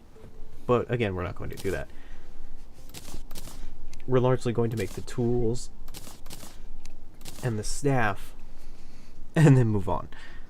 Because we don't need the other ones. Not for this build anyway. Going to despawn the hornets and spawn imps instead. Very kosher.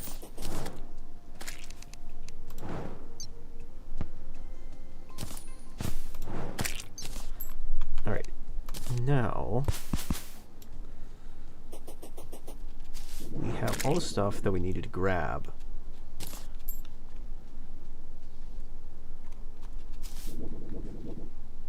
The rest is a matter of setting up the boss arena and fighting the guy.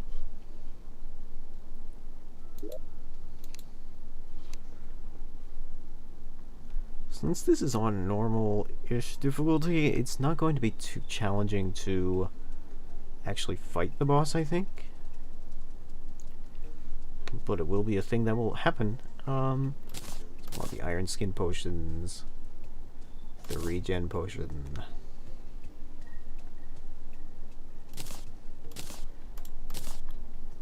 Sure, let's take a life force potion as well. Why not? That should be fine for what I needed to do. I would bring more if this were expert, but we're not playing on expert, so I think we'll be okay. I'm ready to be proven wrong, of course.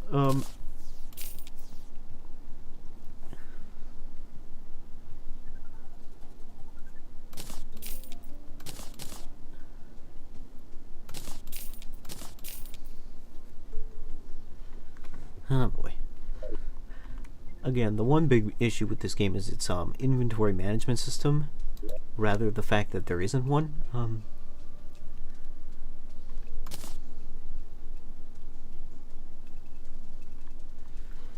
Alright, I'm going to sacrifice the bee gun and the hornet staff. They're alright, but I don't think I need them anymore.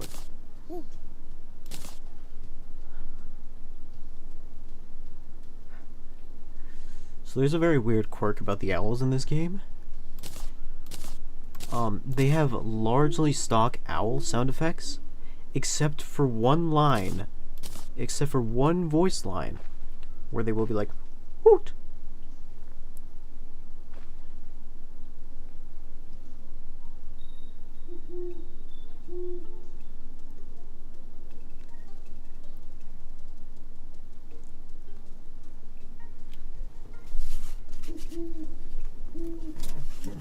What does this say?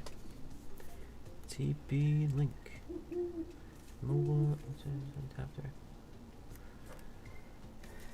Sorry. I saw my stream stuttering again, so I was like looking on my desk for like the Ethernet CD that came with like my Ethernet adapter port. I was like, alright, let me get that on standby. See if I can like figure out how to install that later.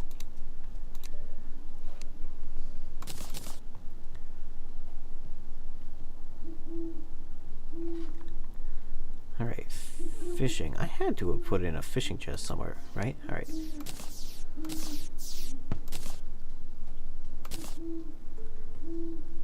Shove all that in there.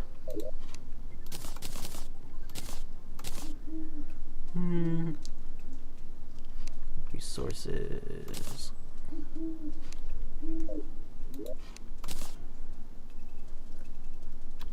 Okay.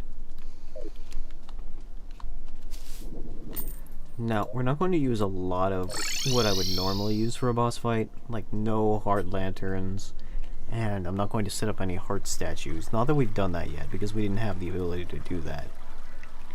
But instead,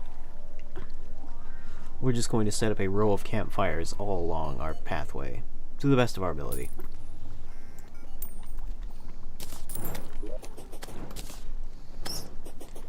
Put one here, and we're just gonna set one up as soon as we see that buff go away.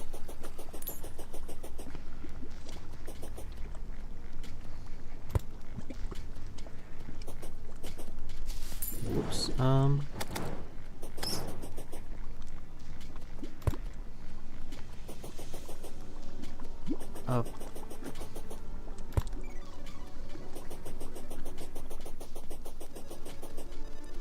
In case you need a reminder, the campfire gives you a slight health regen buff.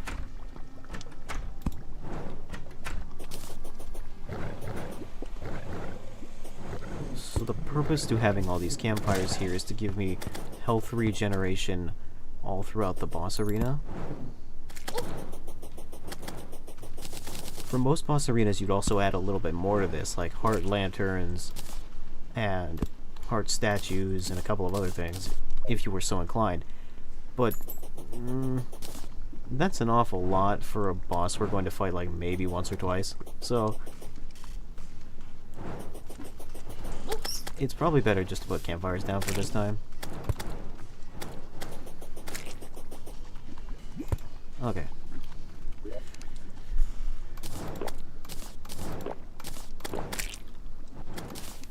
burger. Okay. Well, this is about as good as it's gonna get. Actually, there is something that I should probably do first, but I'm not gonna just. I've been building it up, so let's do the thing.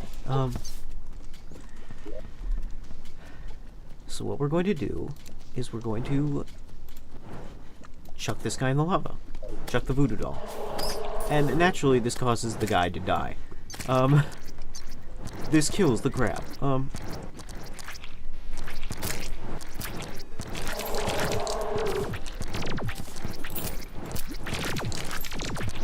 And this summons the wall of flesh. The wall of flesh is incidentally also what they call my penis.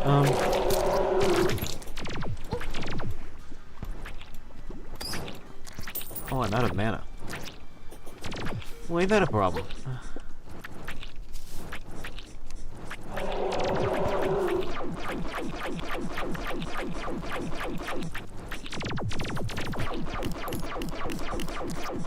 So, the wall of flesh's basic mechanic is that he creeps forward towards you very menacingly.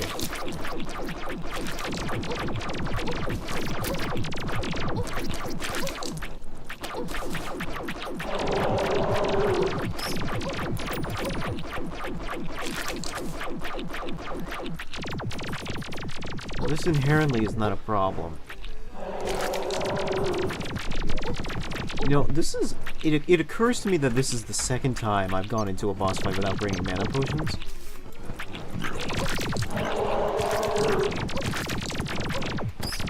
Like, this is a reoccurring thing that I've just never learned from.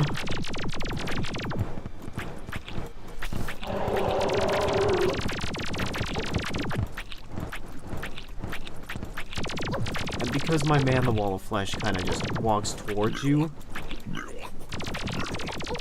there's obviously, an incentive to just keep walking backwards. Hey, we did it.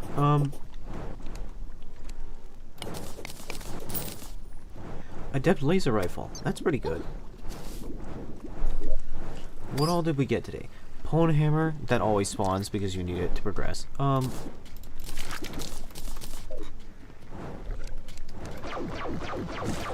a laser rifle. Pretty good.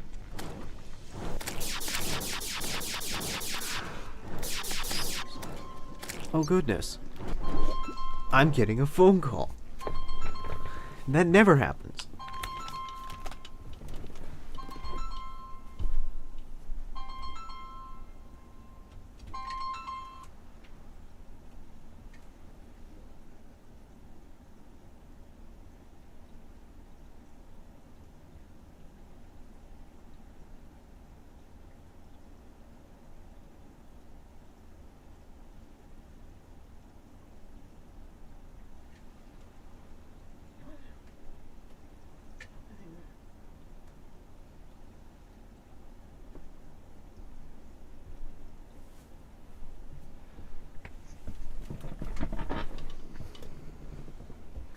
The only thing,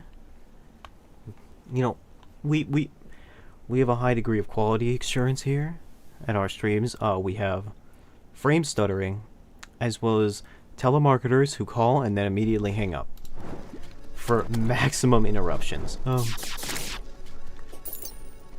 Well, anyway, you may have noticed that there were some pop-ups after the Wall of Flesh was defeated, and basically what that was saying was that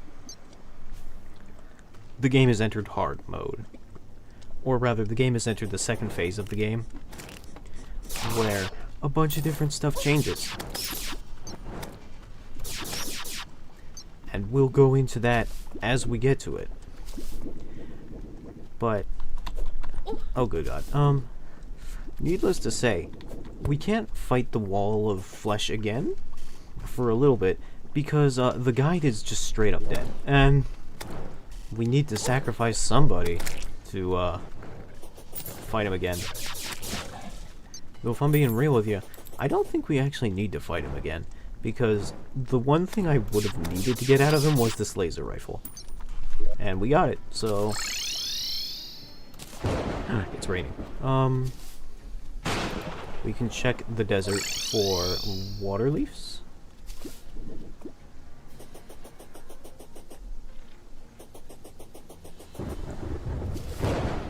Another thing to note is that...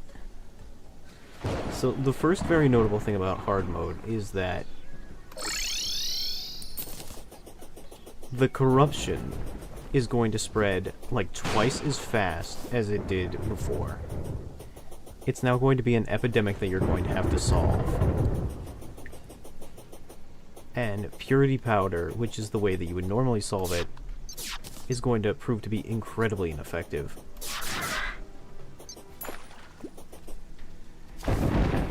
Another thing that's going to occur is a new biome is going to appear. It's called the Hollow. It looks like this.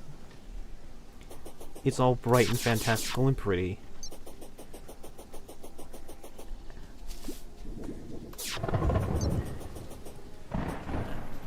And it contains all sorts of new enemies and new features.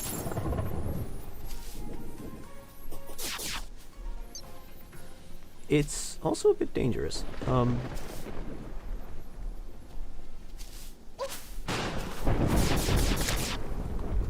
Burger. Enemies in hard mode get harder, naturally, and the forces of the hollowing, the corruption, will be in a constant battle for supremacy. All the while, your little world is stuck in the middle. So, that just leaves the question. What's the next boss fight? And that's pretty simple, isn't it? I guess it's not simple if I have to answer the question.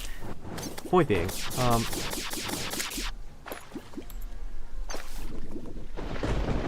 well, our next goal overall is going to be to use this item, the Pawn Hammer. Now, notably, it gives you a hint about what to do next. It says it's strong enough to destroy demon altars. So, we have to go find a couple of those and destroy them. That's going to tell us what to do next.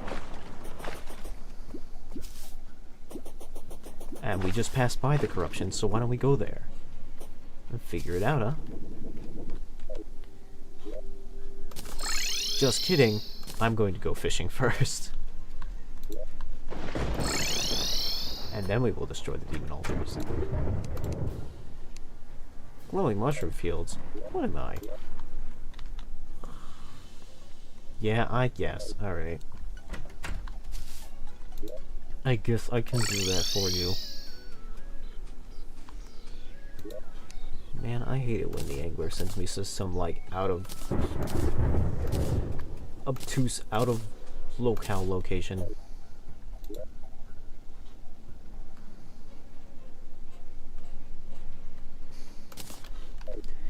Wait, the mechanic's over here.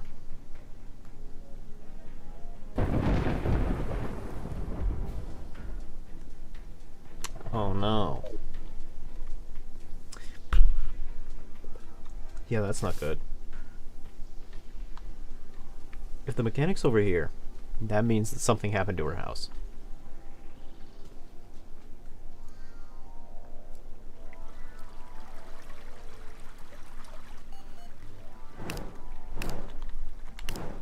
And that's not great, is it? I don't really want the mechanic over here, because it means the guide can't move in unless I build another house. And I'm lazy, so I'm not going to do that.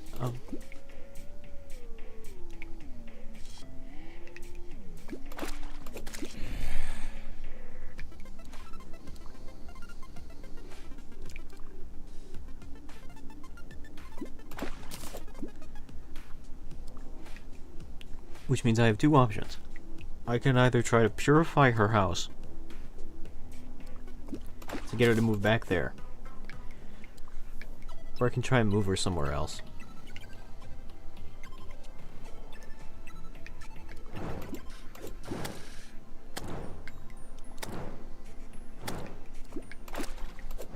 You can tell it's hard mode because the bats have upgraded from regular bats to gold bats.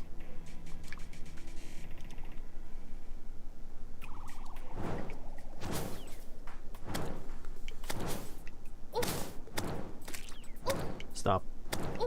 Stop.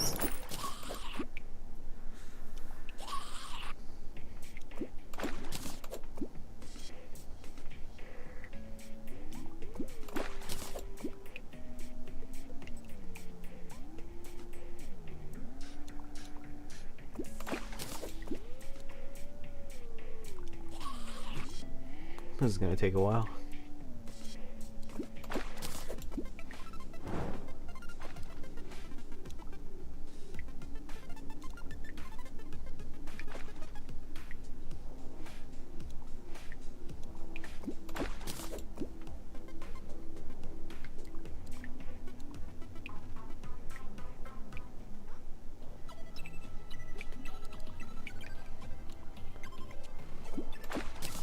There we are. Okay. Now I will just shove.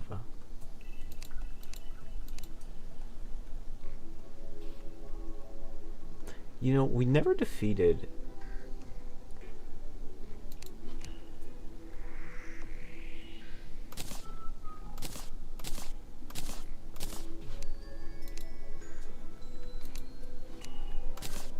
Alright. So there are going to be a couple of side diversions I'm going to do before we get into the game proper, I think.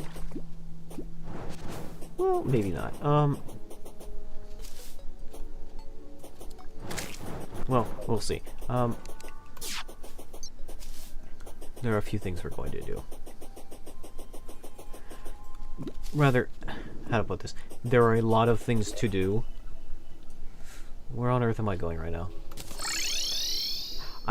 I'm overwhelmed right now. There are a lot of things to do. Hard mode opens up a lot of avenues, so there's a lot of things to do. And there's a lot of things we didn't actually do before we left pre-hard mode. We didn't do everything, so there's still some leftover stuff to do. Like, there's a whole other boss we just never fought.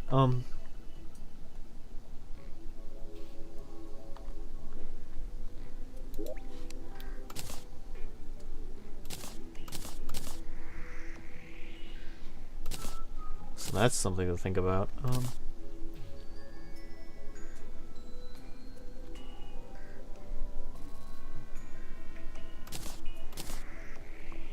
Okay.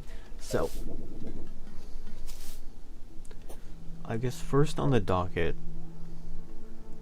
is going to be... Let me check. Yeah, that corruption is going to be real close, brother.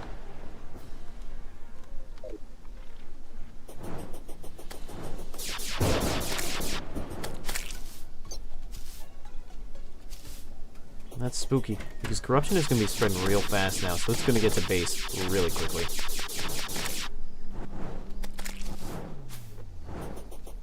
I think maybe I should carry around mana potions or something.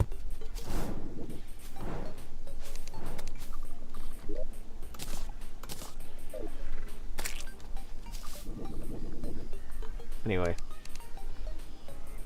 we're going to traverse down here. There's some demon altars down here. You only need to destroy 3. Doing any more than that isn't going to help very much. Now, as you probably noticed right there, what destroying the demon altar does is it gives the world new ore.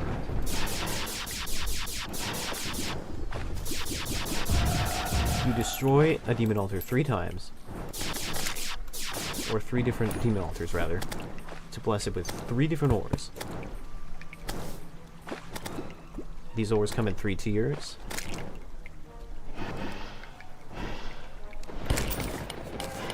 Our first tier is going to be cobalt.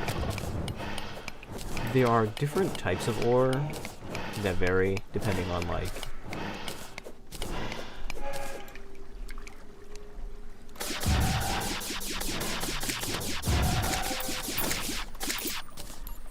there are different types of ore that, you know, are selected randomly. Sometimes you won't get cobalt, sometimes you'll get, like, something else.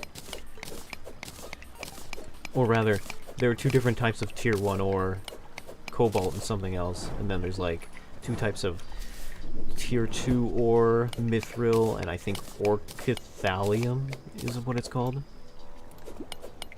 There's the same ore in, like, Skyrim, I think. Same name. And then tier 3s are always titanium and adamantite. And you can get either or. Either or.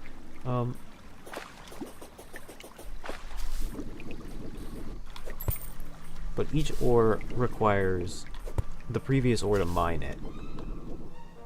And furthermore, the last ore requires a special furnace to be, a special furnace to smelt it.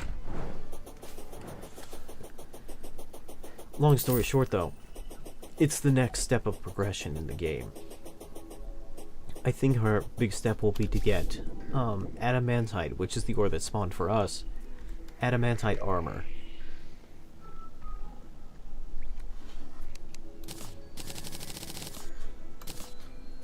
Adamantite armor, respectively. Notably, for these first 3 tiers of new ore, all of them come equipped for melee ranged and magic setups. You can create breastplates, greaves, etc., and they will all come with a particular hat that gives you a bonus towards whatever build you're doing. Not for summoners. Summoners have their own path, which is convoluted.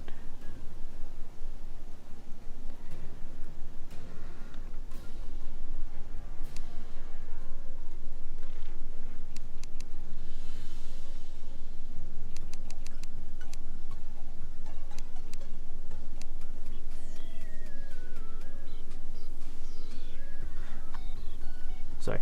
Every time the stream skips, I whatchamacall, I get distracted.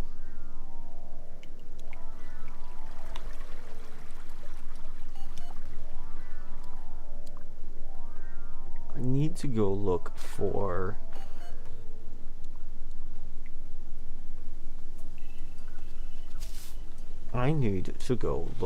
whatchamacall, some more cobalt, because I apparently do not have enough for a pickaxe yet. Potions. Spelunker potions. That's gonna help.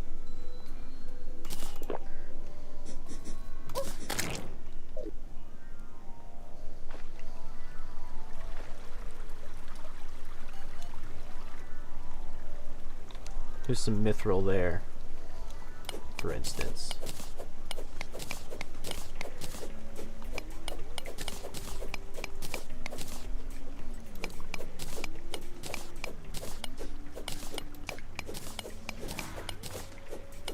I think I might skip out on doing the cobalt and mithril armor respectively, because it's just generally a waste of resources that could be better spent on, I don't know, mining more adamantite.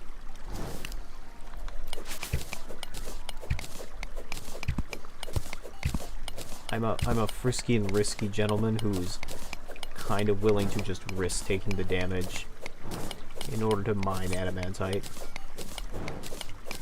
and only spend the resources on what I absolutely need, that being the pickaxe respectively.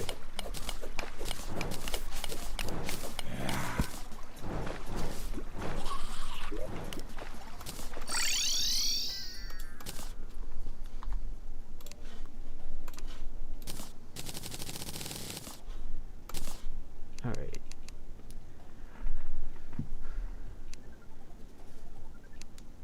Now, interestingly, you have a choice between a pickaxe and a drill. The drill mines a little bit faster, but has a shorter range. Well, the pickaxe is just standard. We're going to take the pickaxe.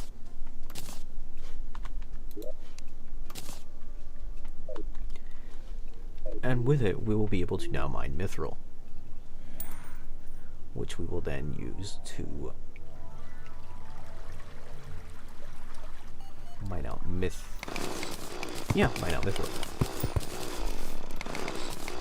Mithril looks different in every game and every media franchise I've ever seen. In Lord of the Rings, mithril is like this silvery white light substance. It also kind of looks like that in Oblivion to some extent, but it's also got kind of like an iron consistency to it. In RuneScape, mithril is like a purple ore. This purple bluish ore type thing. In this game, it's like green. there appears to be a consensus that mithril exists as a mythical ore, but not what it looks like.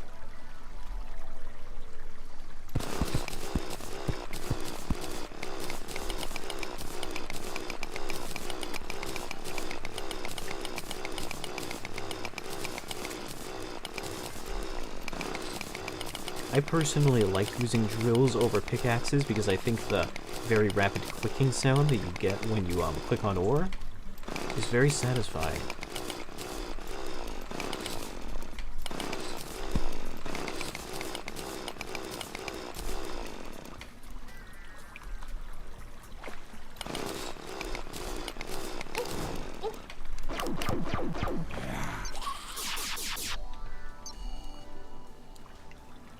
It appears that the underground hollow has leaked into this part of the elevator. This is what the underground hollow looks like. It's filled with crystals and magic and junk.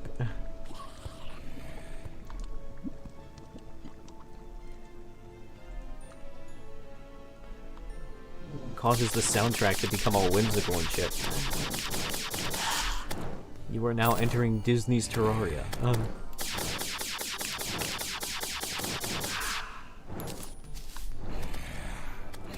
In underground areas, certain enemies will drop souls of light, souls of night, etc., etc. Things that rhyme with "ite."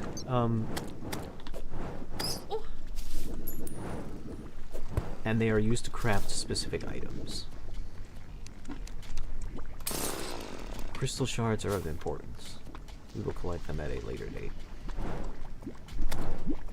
Kirby and the Crystal Shards, a game that I said I would complete and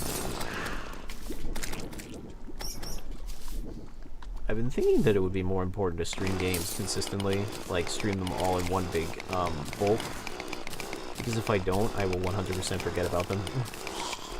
That's what I've noticed anyway.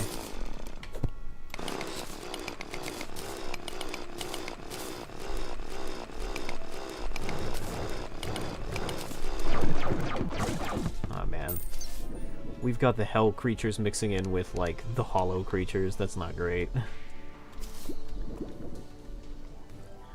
There's a special... If you can see what my clicker is pointing at, there's a special... Who's-a-ma-wet? A special crystal shard that's different from other crystal shards. You can kind of tell by its sprite. It's slightly different.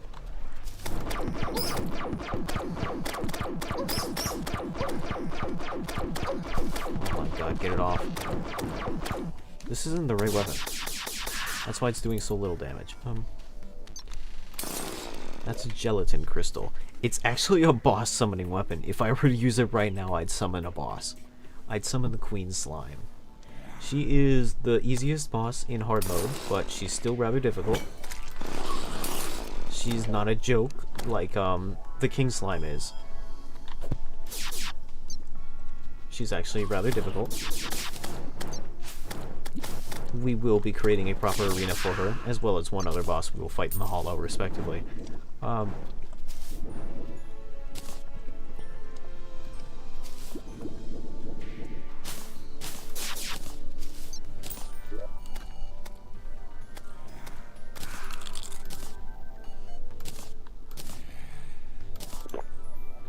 on, let's see if we can't find any other...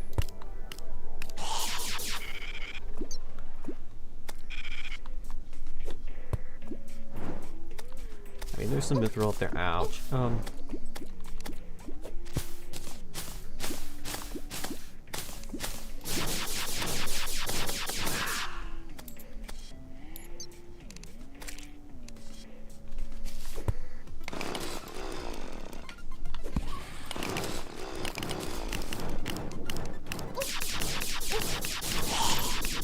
my goodness, get these bone men off me. I am getting boned harder than a Parisian catacomb right now. Oh, hey. This is the wizard. We will need his help. Normally, he's not actually that useful, but because he's a magic...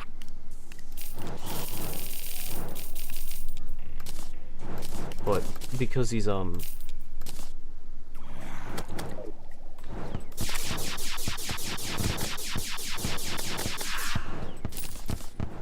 because we're doing a magic build, he's suddenly very useful. On most builds, he's just kind of there.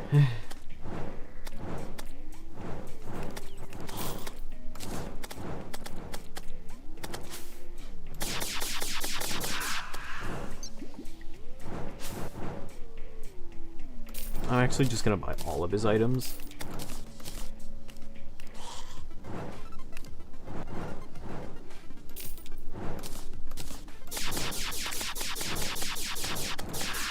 Aren't I supposed to be hunting Mithril right now? Did I get everything from him?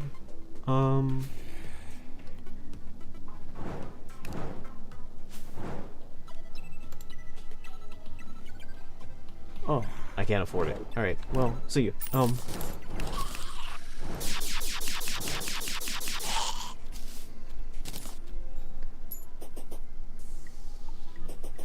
Well, anyway, so one thing to note, you cannot build houses in the corruption. People do not want to live there. But you can build houses in the hollow. People are okay with that.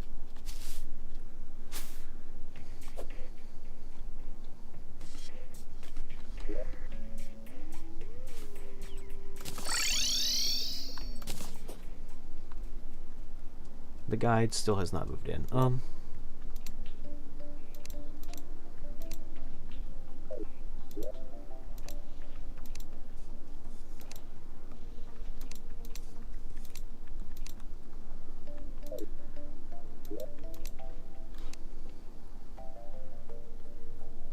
Why haven't I combined these yet?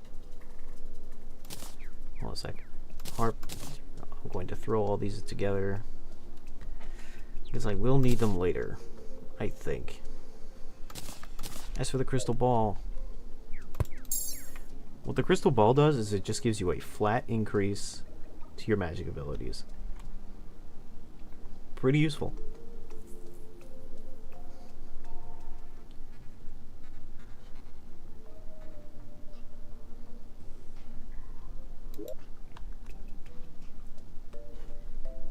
Where is the hollow on this map?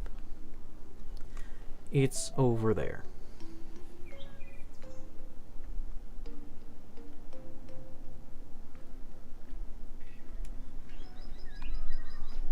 And there's more corruption on that side of the map. That's not great. There's a lot of corruption on this map.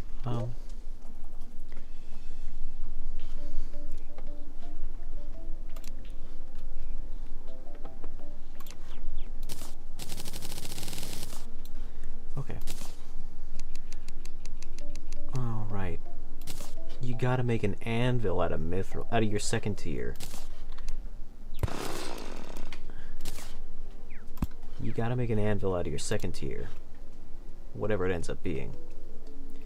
And now I don't have enough to make a pickaxe. Because I totally forgot about that. Well, rip me.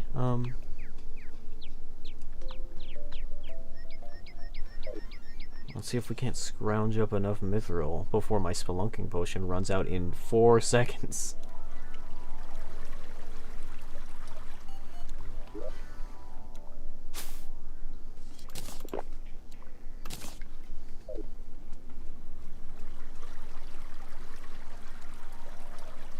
I'm sure it'll be fine.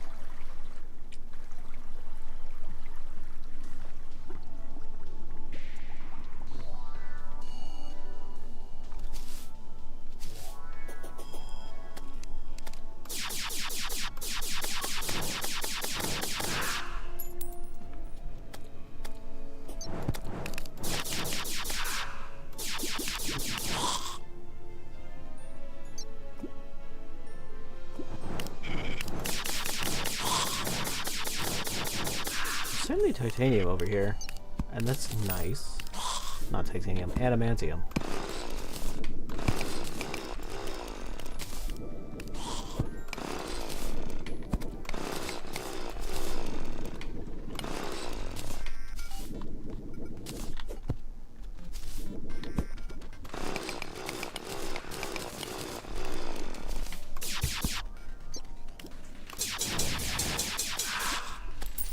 Those big old swords seem threatening, but they pretty much get thrown back anytime you hit them with any kind of knockback. So they're actually quite flimsy.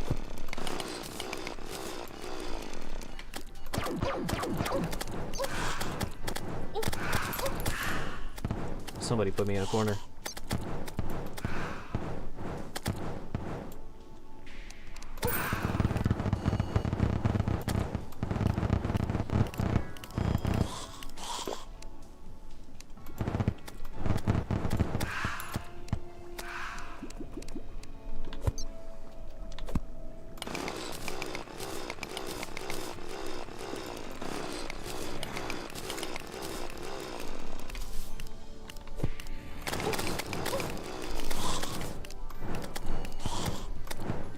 Those bats are really trying to destroy me in that corner.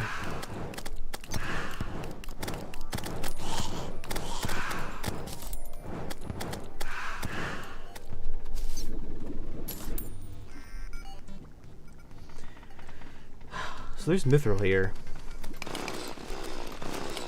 The big obvious concern, however, is that, you know, releasing the Mithril is going to unleash a flood.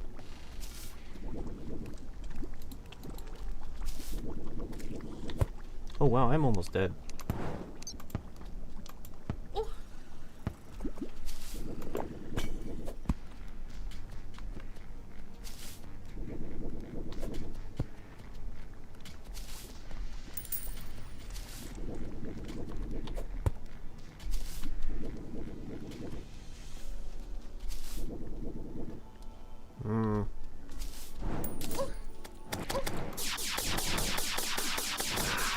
Get out of here.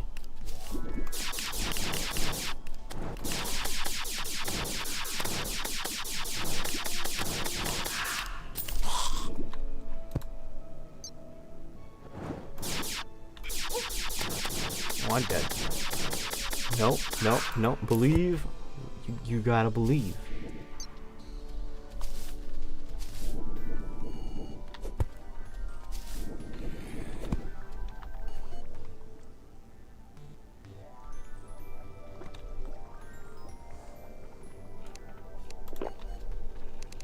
Okay. Well, I'm not dead yet. But I'm about back to where I was before.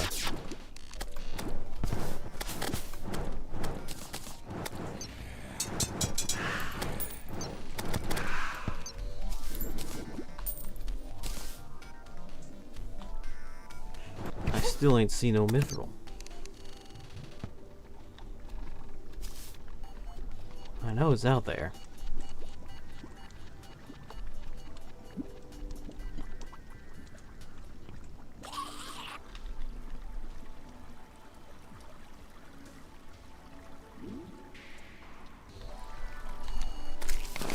Oh, there's some. Well, I remember this. This is where I leaked in water to create the obsidian thingamajig.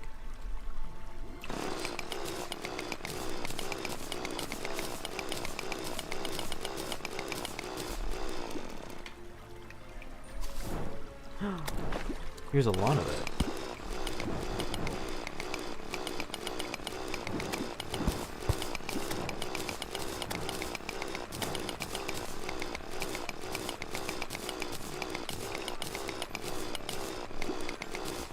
I guess mithril has more of like a teal consistency in this game.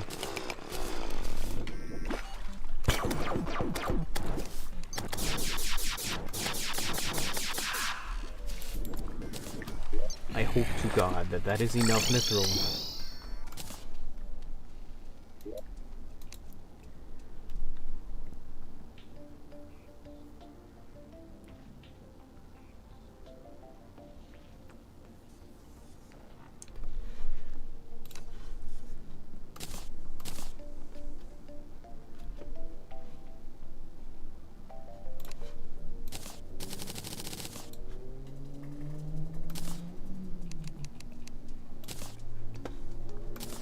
Mithril drill.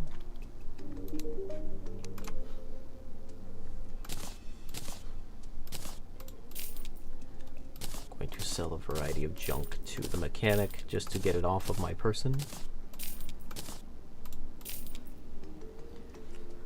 Cursed flame. I actually have no idea if I need that or not. I might. It's unclear to me right now.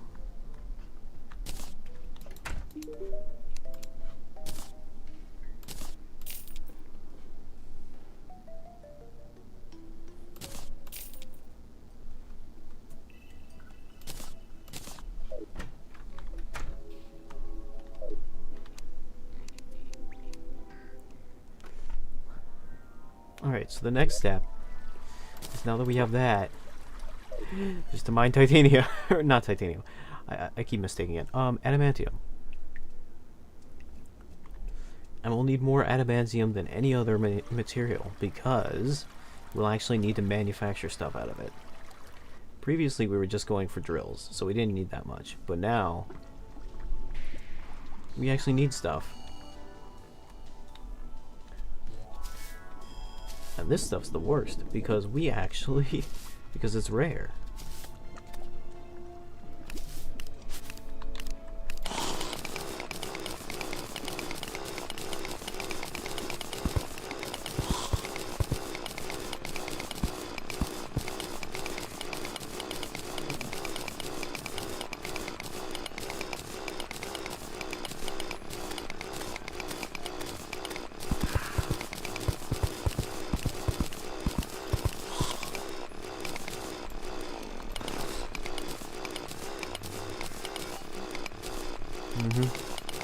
Stream appears to be skipping quite a bit.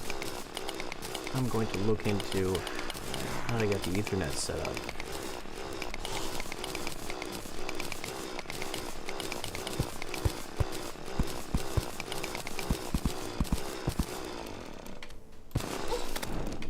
For sure. I don't think this is an acceptable standard to which to be running the streams by. I jumped into a lava pit and didn't even think about it.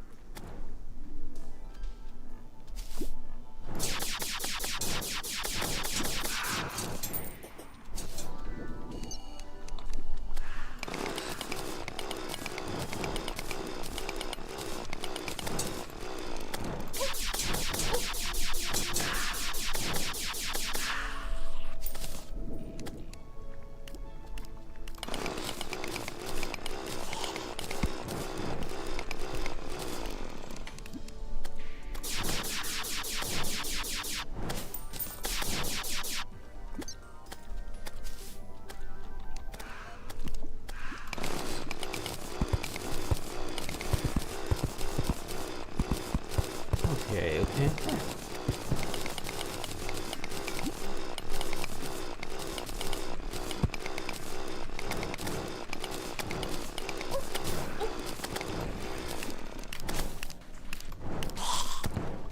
These bats are very clever. They know exactly how to pin you in a corner and try to kill you in it.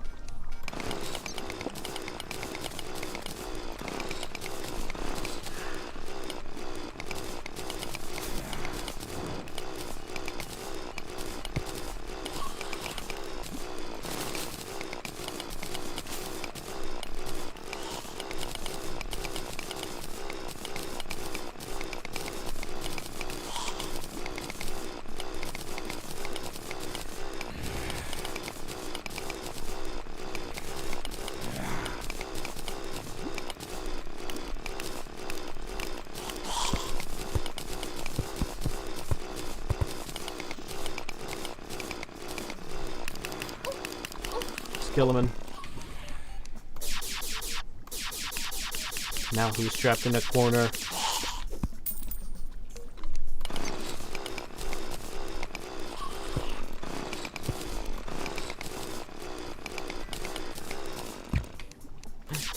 Me who's trapped in a corner.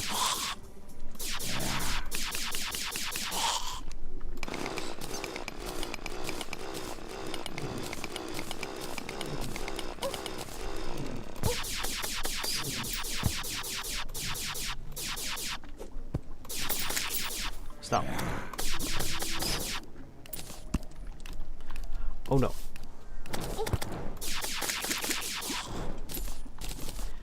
You almost got me there.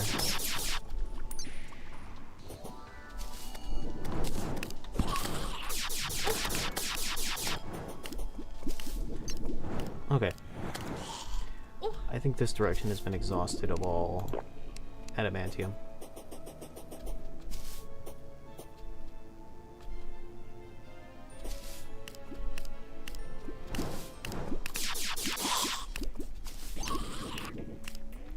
There's some up there.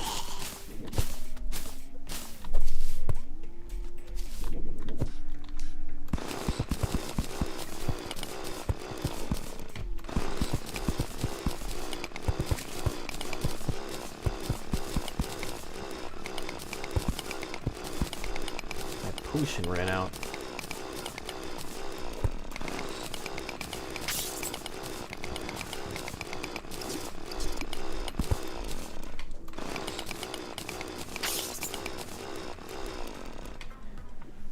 Let's see here. That's not going to be nearly enough for what I need, but I have to go back and make a new potion, so...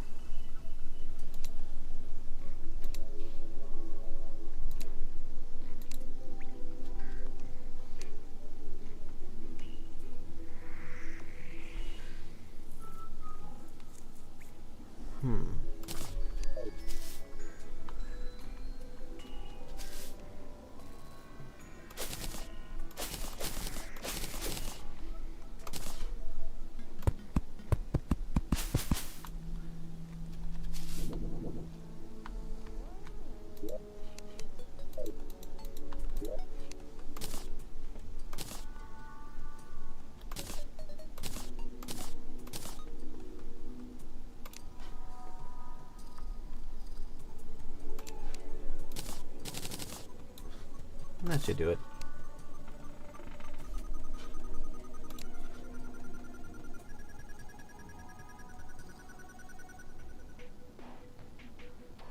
Okay. Now before I can smelt adamantium, you have to take the Hell Forge and you have to make a floor. You have to make a second forge, an adamantine forge.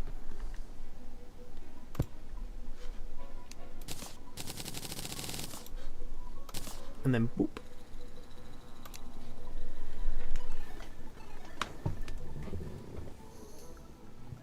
Now it is very tempting indeed to start making weapons immediately.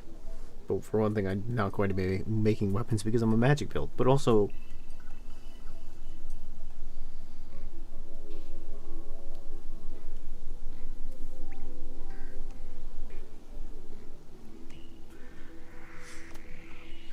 we should actually save up for...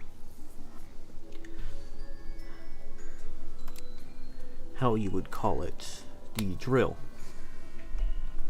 So we're going to chuck that in here. Potions go in here.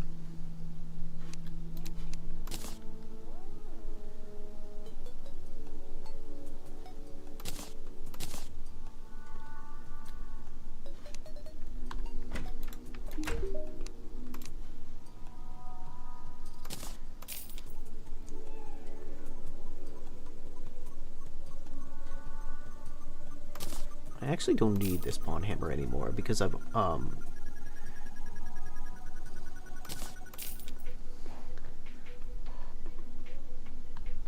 because I was so bold as to destroy the demon altars, I don't really need it anymore. Destroying the demon altars won't do anything for me, and the hammer I already have is better than the pawn hammer, so... Whoops.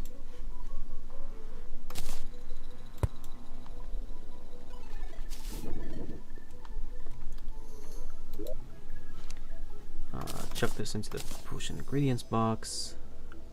Crystal shard, cursed flame, green mushroom, blah blah blah blah.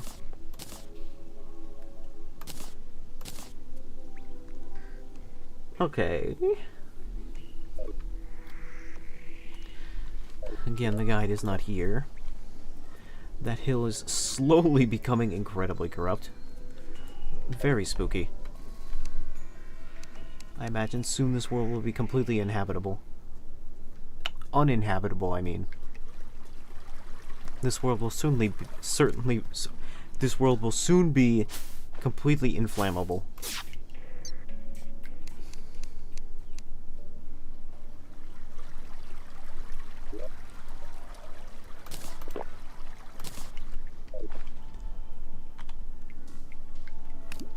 Was that a gelatin?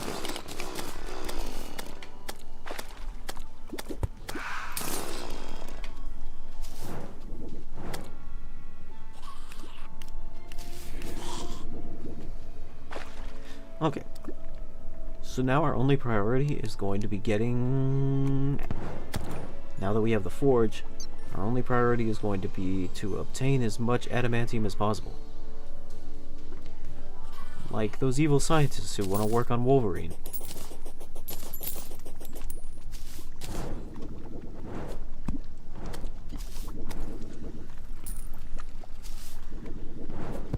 Generally speaking, adamantium is towards the lower levels of the world. So, kind of just floating around the bottom here is usually a good way to suss it out.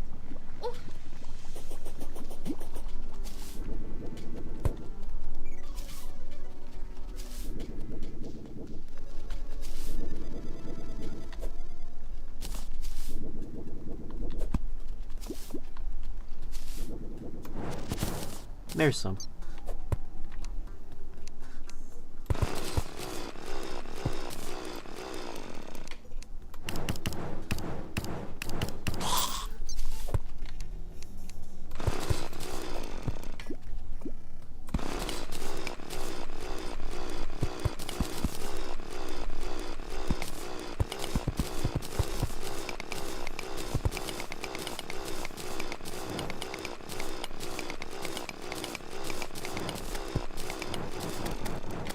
Have to remember I have about 17 ingots at home.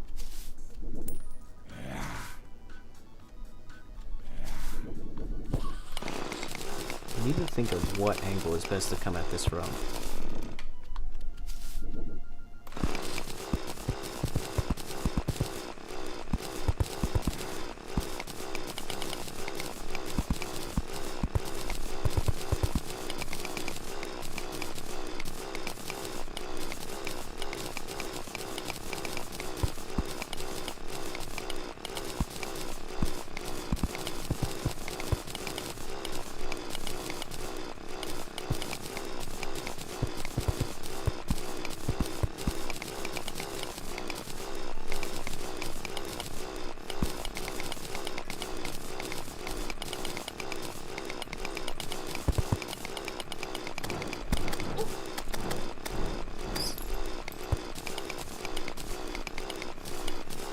I can't believe I fought so many bats that were on fire in hell, and I never made like a bat out of hell joke. Missed opportunity.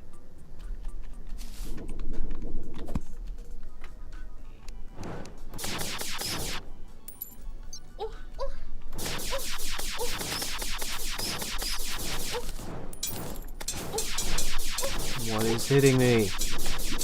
Oh, it's a box. Okay.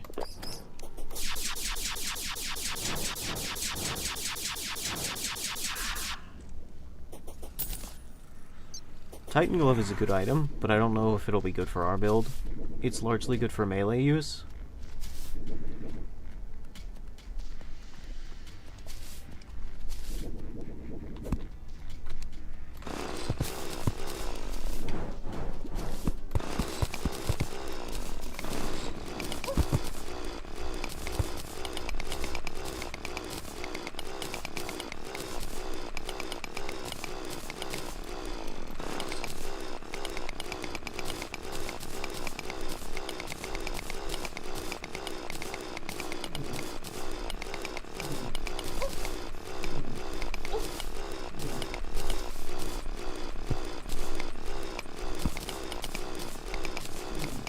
Hey man, I'm working here. This is workplace harassment.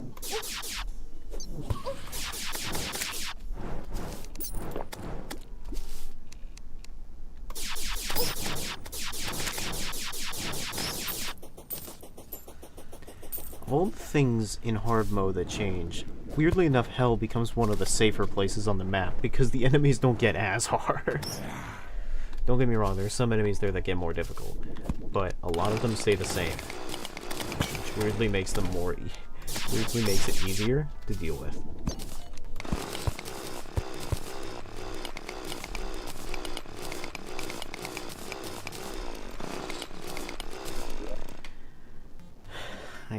4 adamantite. That's not a lot. The search continues. I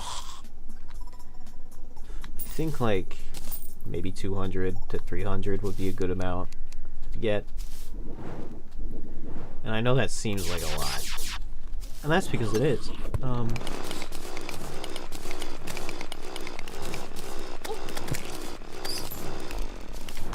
But trust me, it'll be worth it. Because we're gonna have to fight like 3 bosses in a row without any upgrades. So, or rather, if we did get any upgrades, we're gonna have to fight a lot of bosses in a row. That's part of the hard mode experience. So, getting good armor is going to be really worth it.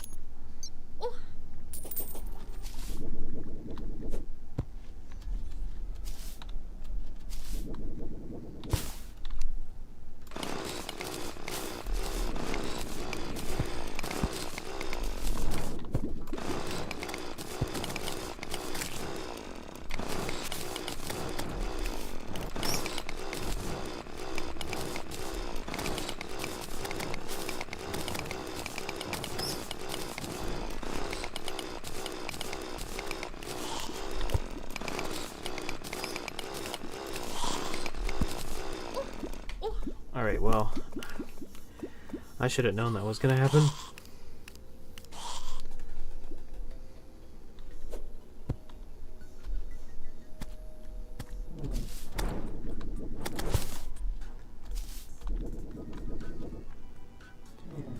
The fun part about hooks in this game is that they let you get places you're not really supposed to be. And I don't mean like they let you glitch out of bounds, but more like, ow, alright. Geyser? I'll take that. But more like they let you swing. Ah, fuck. Oh, they let you swing between gaps.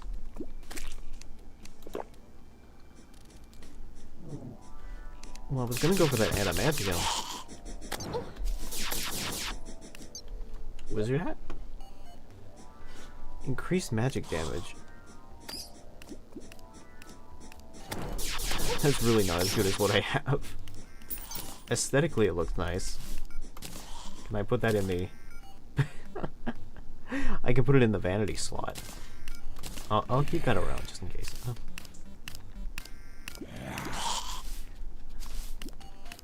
So here's where my conflict arises, right? I want that adamantium right there, but I don't want to get set on fire.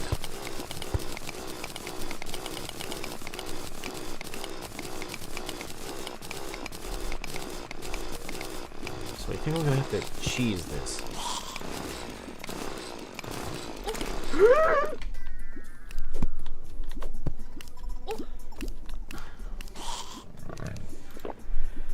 So, I wasn't able to cheese it.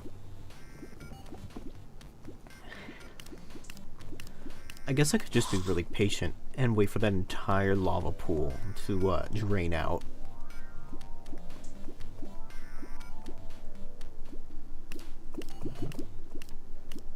That's a choice.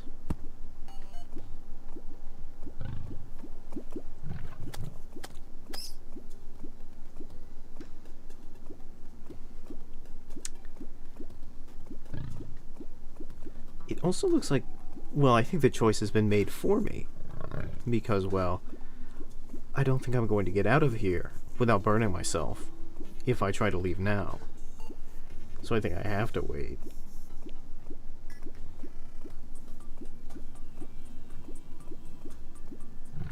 Is that a trifold map over there? It is. I should go get that.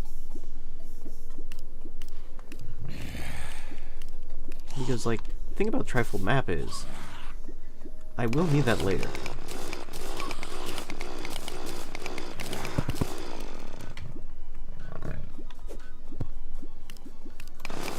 It's one of those fun mystery items that'll be like, oh, you need this random thing for this mega item later. Remember how I was talking about the Ankh shield, this one mega item that like we'll need much later in the game or something like that, that combines out of like 40 billion items or something? The trifold map is one of those 40 billion items, so I think I should go get that. It appears to be right next to a detonator though, so Let's hope that doesn't cause any problems.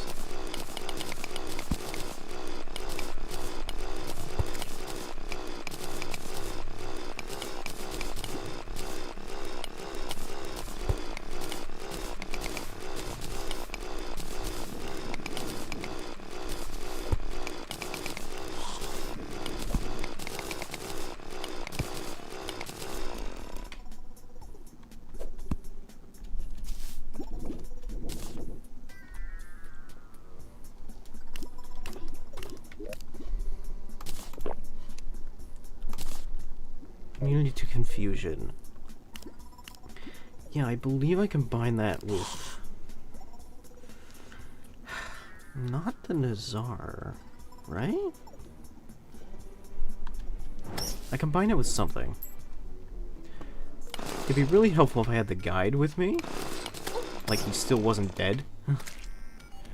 The guide is just still dead because he doesn't have a place to move into. And he doesn't have a place to move into because the mechanic's occupying his house. And the mechanic is occupying his house because her house is corrupted. And her house is corrupted because the corruption spawned on her when the world went into hard mode.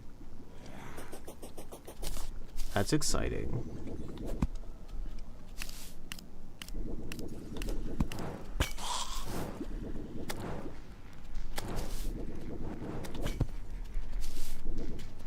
You know, speaking of the mechanic, she's selling a better fishing rod.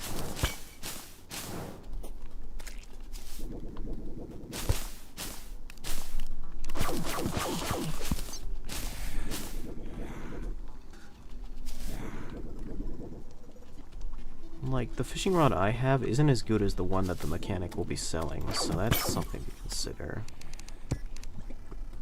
Oh god, alright, time to get out of here. Unless we spend another 20 seconds waiting for lava to pour out of that area.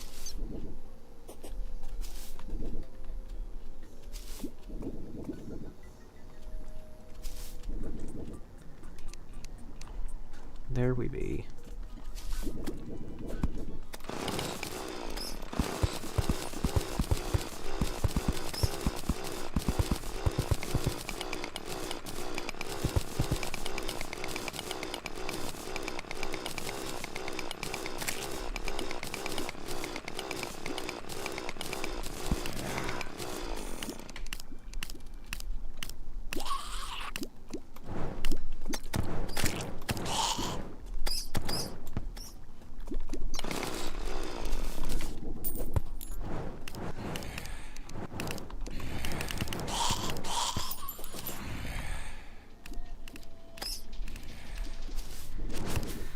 I think we may have entered the underground jungle. The underground jungle changes significantly in hard mode. It was already pretty dangerous, but now it's more dangerous.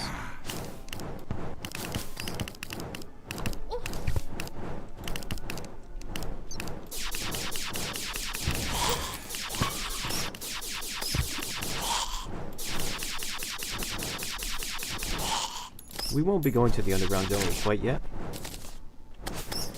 because it hasn't changed in a way that's significantly useful as of right now.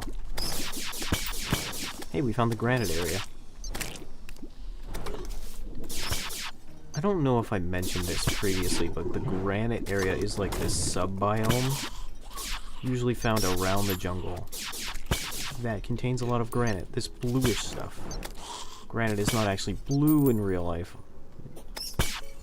Well, it might be, sometimes. The only granite I ever seen is more of a brownish consistency. It contains unique enemies.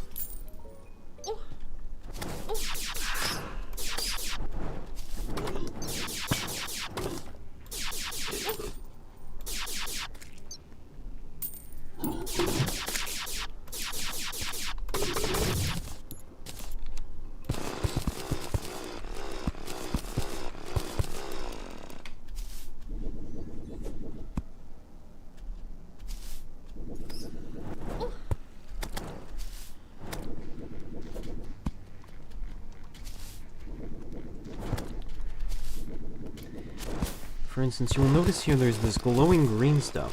That's going to be important later.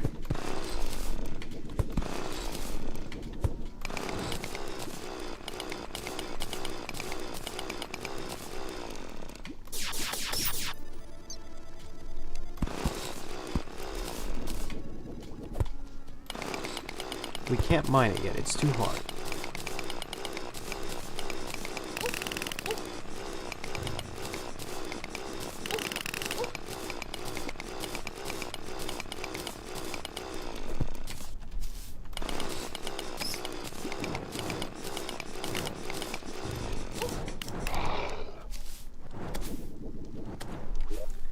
How much do I have? 179. That's not bad, but still, I don't know if it'll be enough. So let's keep going. Usually around 300 is about enough.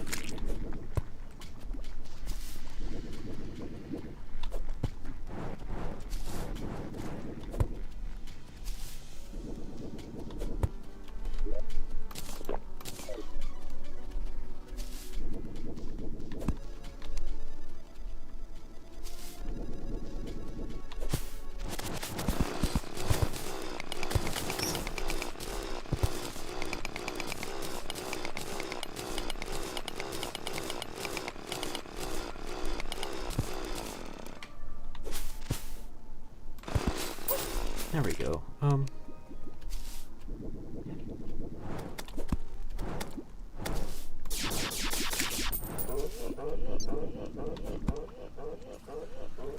Is that adamantium, or is this...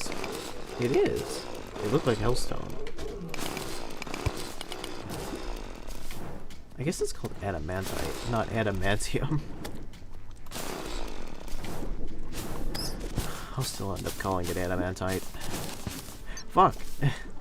I called it correctly the second time. I can't even be spiteful correctly.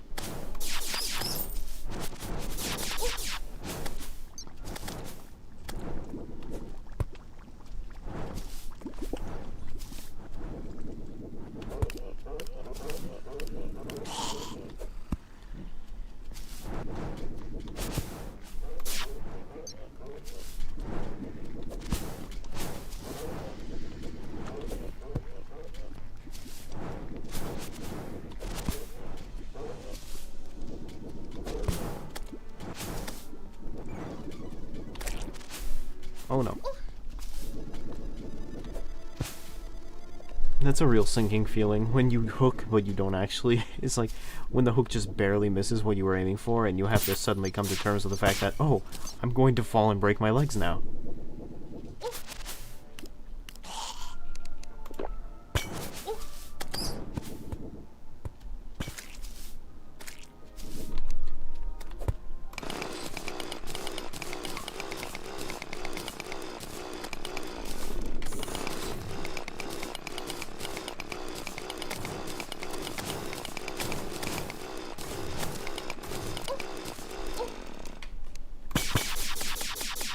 Hey, why don't you be gone?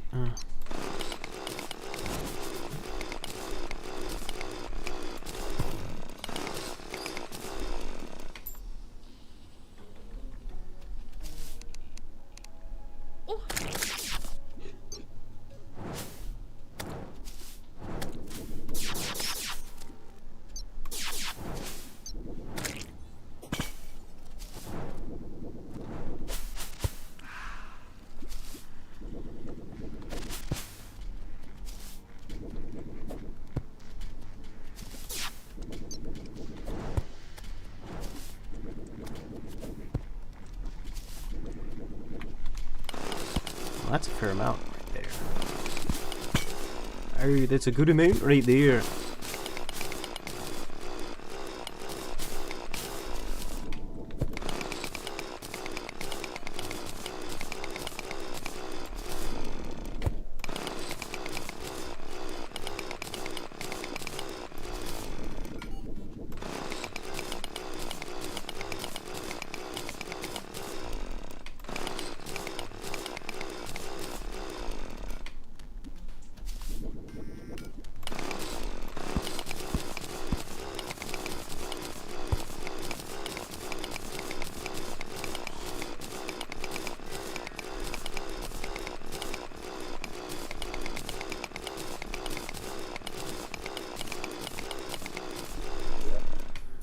$280.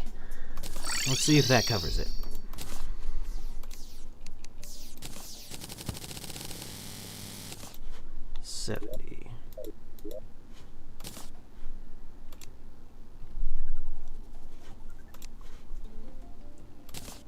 adamantine drill. Toss that.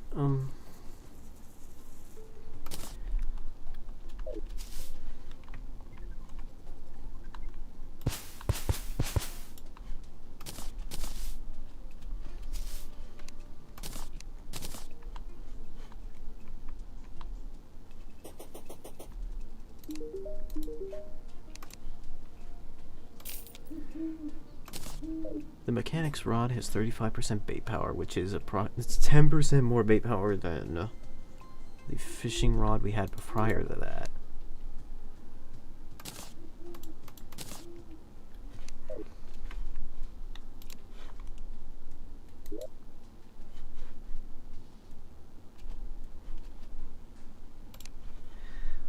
Alright. This costs 24, 18.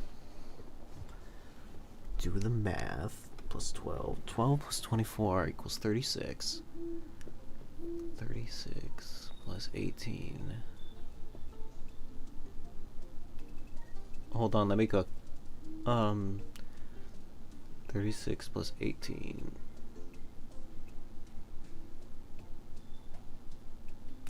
That's 54, so we should have enough for everything.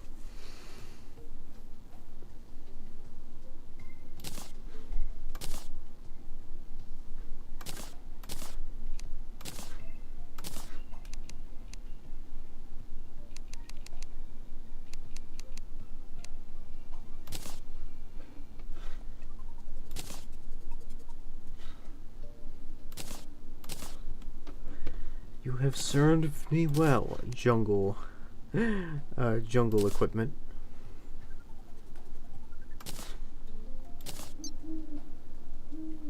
But today is a new day.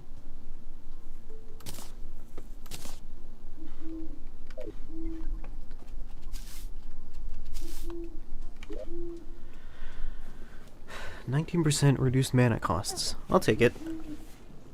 Look at that, 300 mana on that sucker.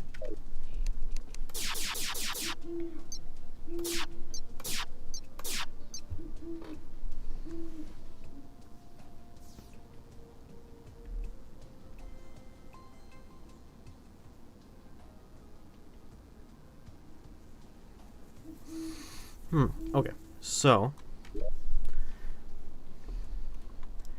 equipment.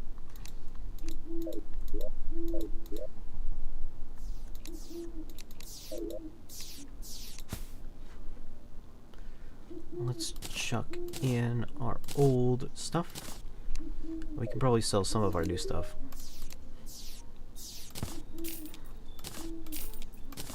That. Don't need that anymore.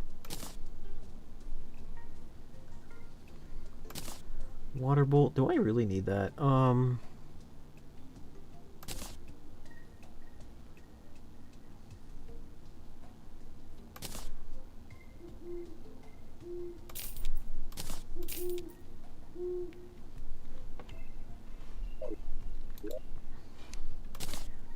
Titan can go in there.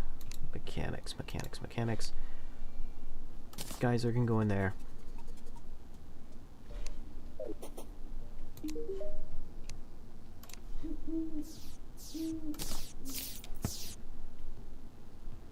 Summoner emblem we'll keep for right now.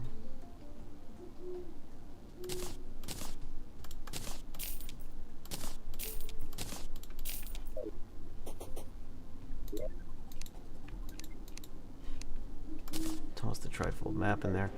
For boss summoners, we'll throw in the gelatin crystal.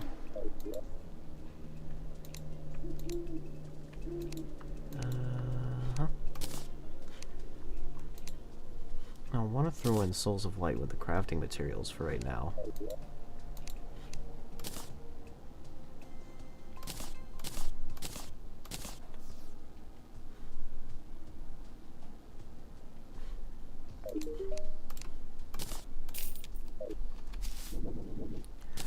Okay. So what we're going to do now is we're going to try and find... Well, we're not going to try and find. We are going to manufacture some homes in the Hollow.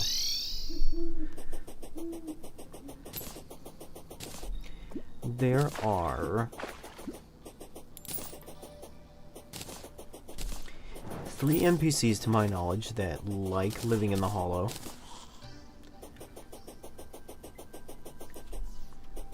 If we go about,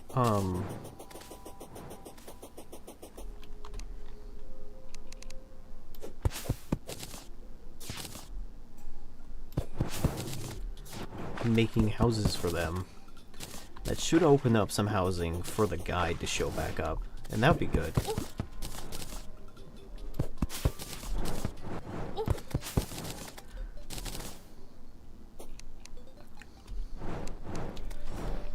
Big downside.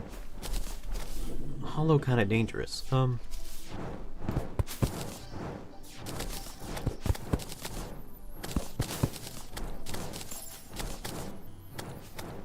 Upside, Hollow doesn't really go away. You can't really corrupt the Hollow. Once the corruption and the Hollow meet, they just kind of stick.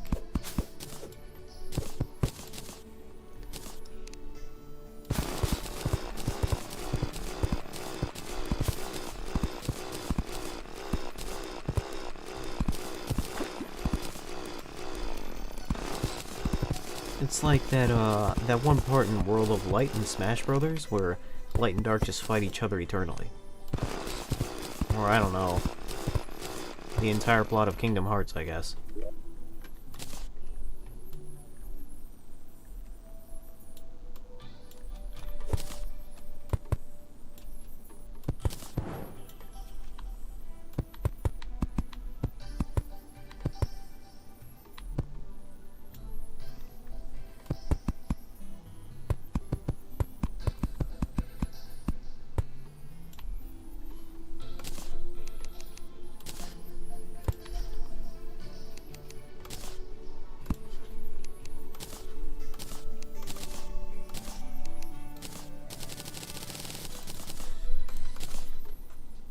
Make some housing, make some lanterns.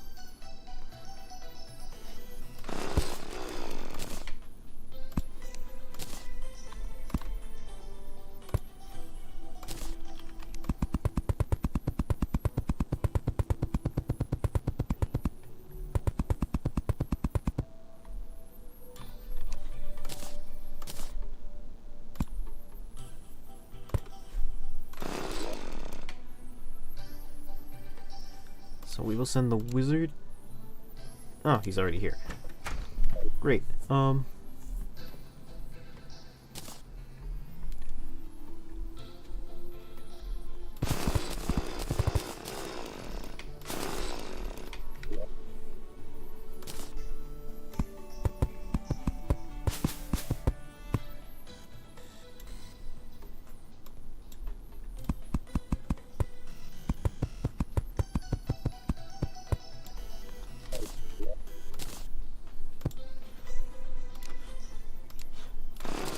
This will be a dual-doored house.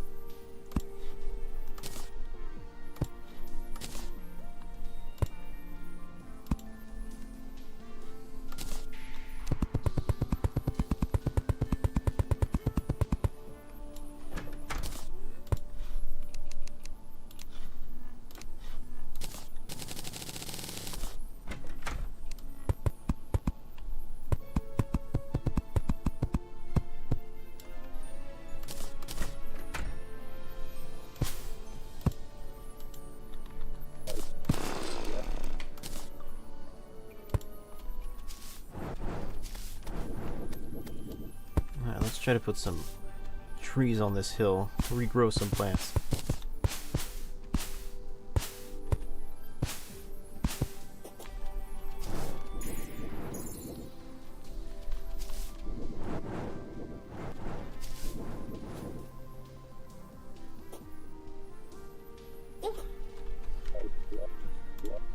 Now, the nurse actually likes to live in the hollow. You don't really get to take advantage of that until much later into the game.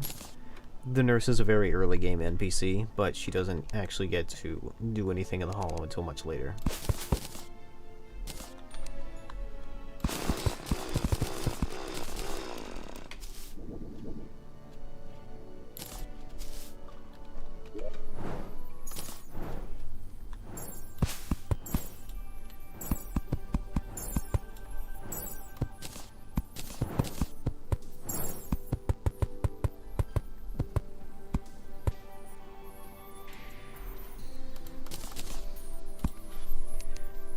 This one gets cliffside property. Very classy stuff.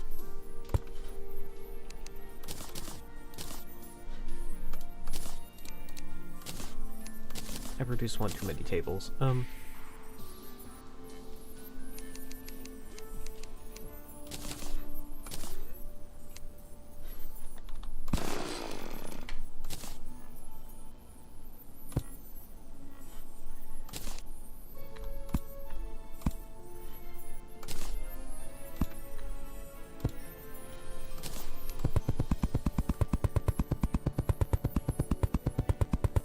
One thing I should note is that while the hollow is more colorful than the corruption, it's not necessarily any less dangerous.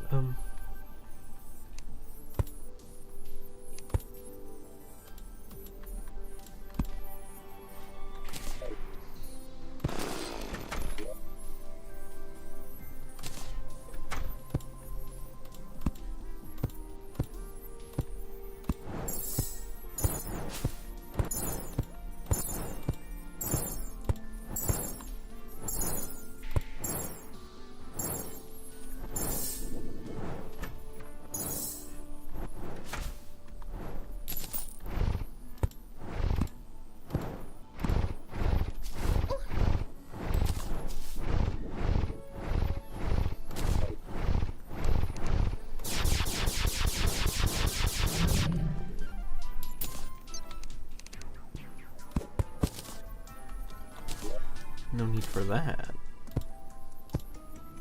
No need to be so corny. Unicorn. Kill me.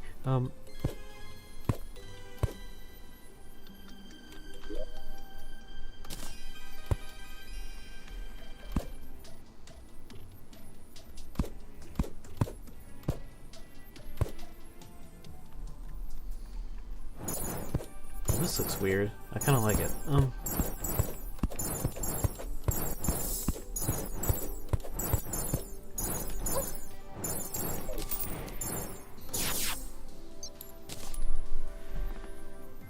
Okay. So that's 3 houses for the 3 prospective NPCs, and what is the guy doing here? Alright, well, I'll fix that. Just move the mechanic over here. Move the guide here.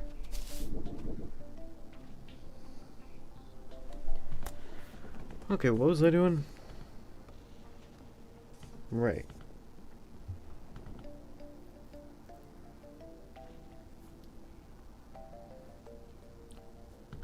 The mechanic cannot be there.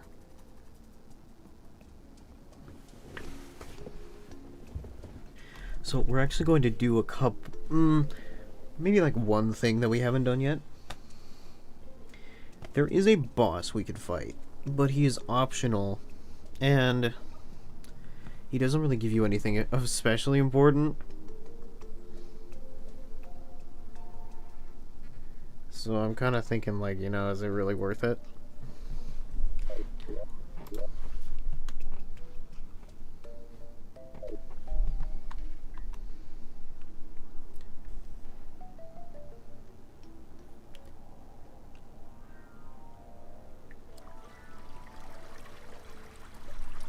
Okay, so previously I had said that I wasn't going to do this Dungeons Defender crossover event.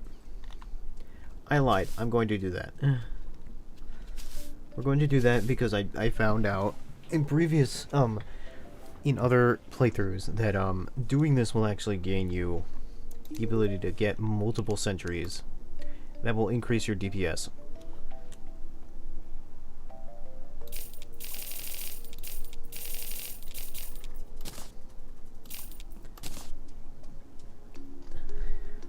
Which we are going to use for boss fights. We don't really need them, but I'm going to do it because I think it would be cool.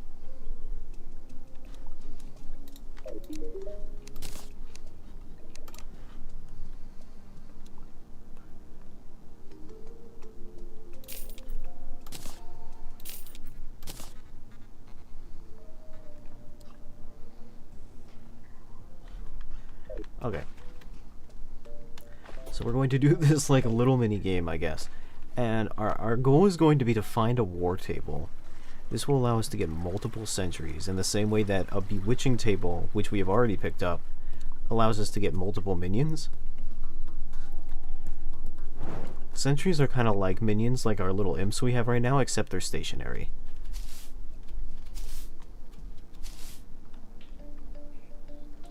They're pretty useful for boss fights, as well as horde events, where you have to fight lots of enemies all at once.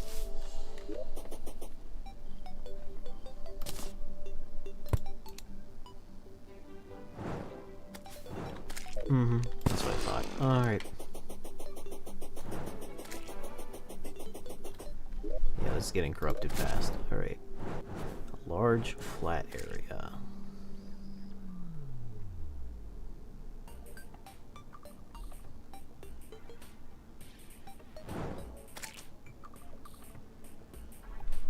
That'll do. Okay, so for the minigame to work, there needs to be a large flat area you can use. It's pretty picky about where and how you use it.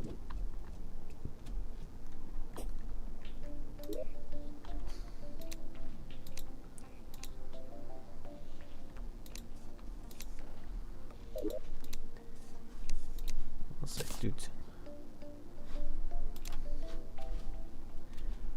Hold on a sec. I can make a chain somewhere around here. Chain, throw that in there. Now, heart lantern. There we go. What time is it? Alright, 1:31 p.m. In the corruption. Sure. Is there corruption? Is there a meaningfully large corruption lake?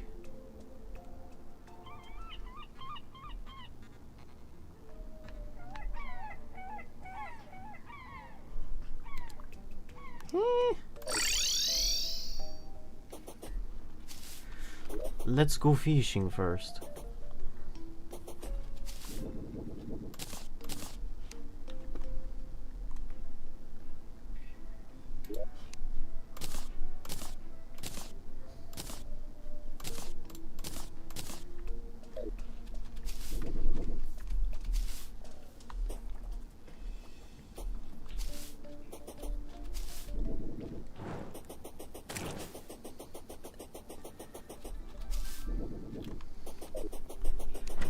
And then through that, ideally we'll find where we need to go.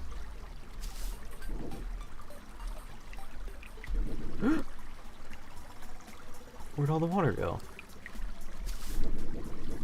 There was supposedly water down here.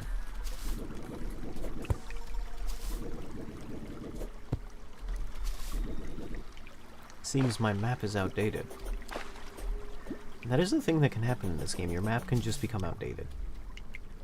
This happens pretty frequently in hard mode, because you'll go to areas that were normally one way, and then they'll be like, oh, now it's hollow, or now it's corrupted.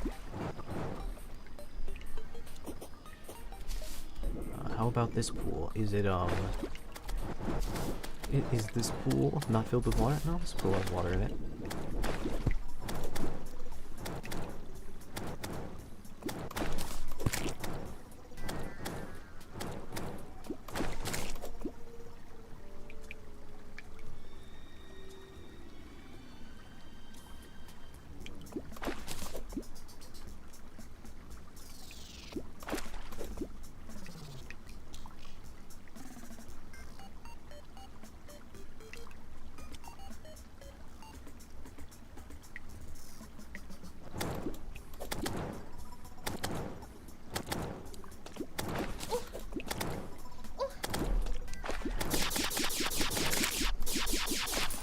Man, I can't trust you guys to do anything.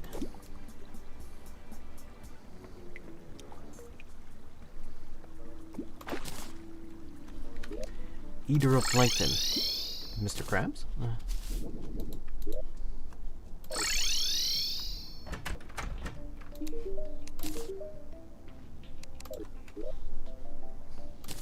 Gave me a painting. That's too big for his house. Okay. Let's find...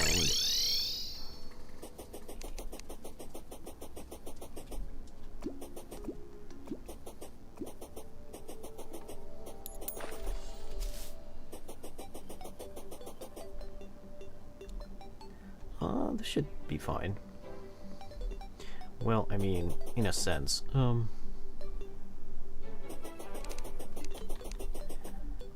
going to do some lawn mowing here.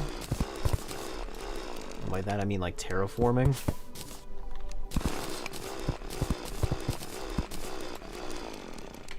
The land doesn't need to be exactly flat, but it helps if it is.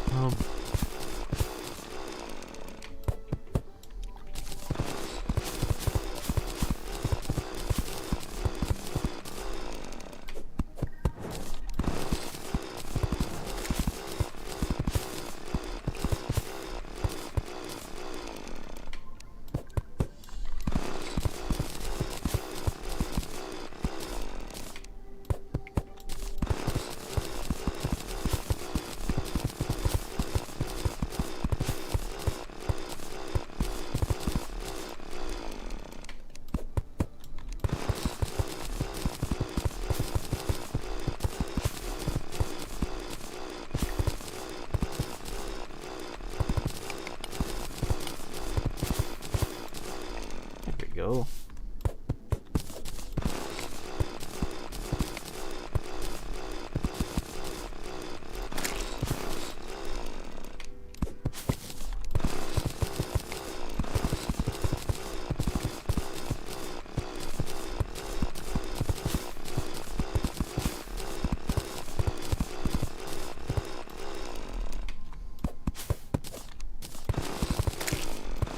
It needs to be a reasonably big area.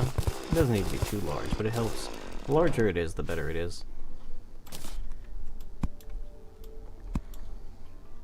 Something about that sentence feels very wrong. Like, grammatically very incorrect. Or maybe just very redundant.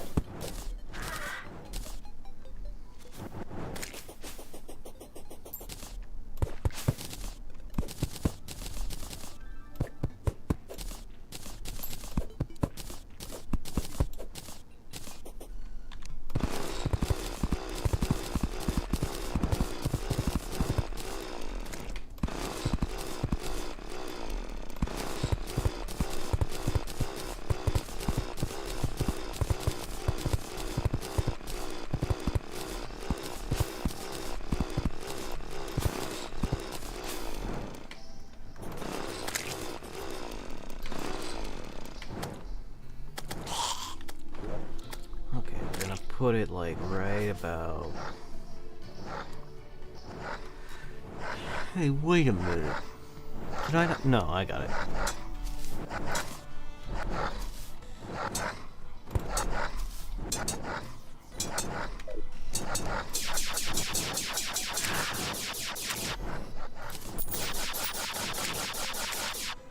For what it's worth, I think I need to grind werewolves at some point. Because they drop something important. They drop a band-aid. I'm not kidding. Werewolves drop band-aids, and you need those band-aids for the Ankh shield. No, I think this is too close. Let me just, Oh, this is good. Okay. Panicking. So, we're doing it live. We're doing it live.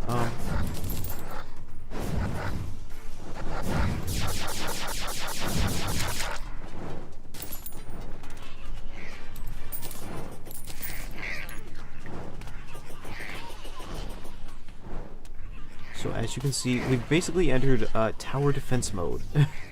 It's It's a minigame.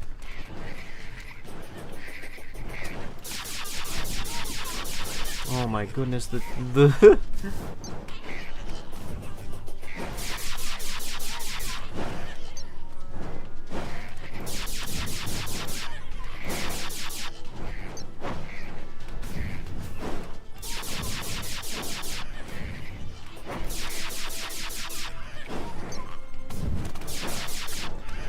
Now, this is a boss that I should have fought a lot earlier. And I didn't, because I was convinced that I was just not going to do it. I told myself, like, I don't need to do this, it's not required. But then I was like, but centuries ago.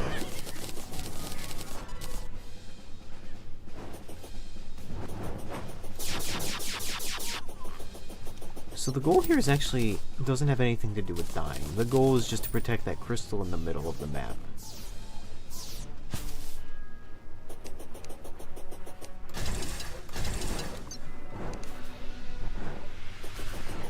And you collect those little green gems, and they give you points towards placing more towers. It's just a very simple tower defense sort of thing.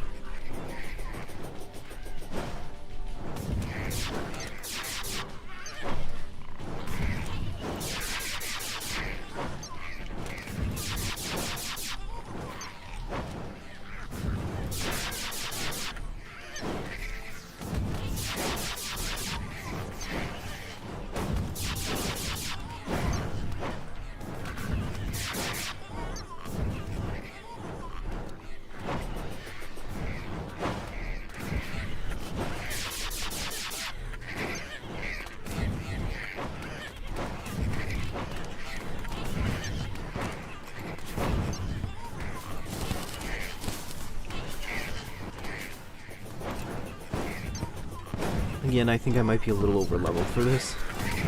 Over-leveled isn't the term. My items are very built for this.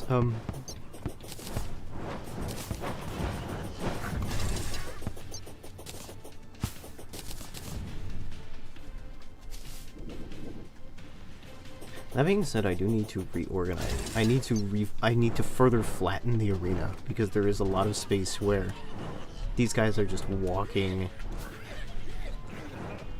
out of range of everything.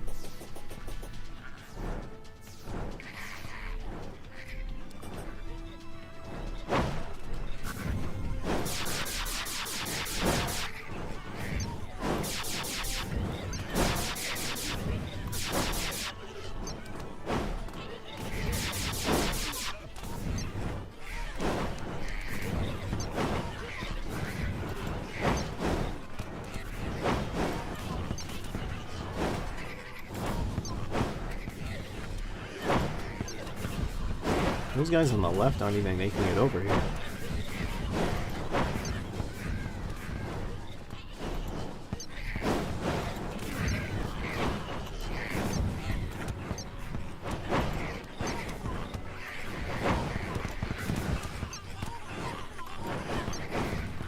Can I damage them while they're in that purple state? I thought they were invincible. I guess I can.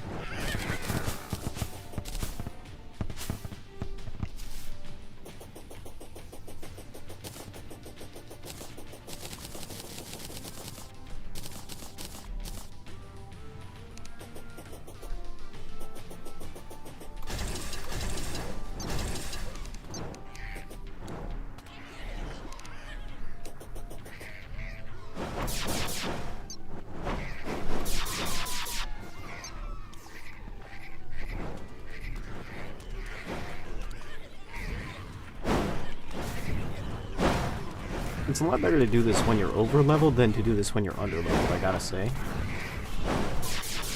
When you're under-leveled, or underbuilt rather, this is impossible. And like, when it's like impossible,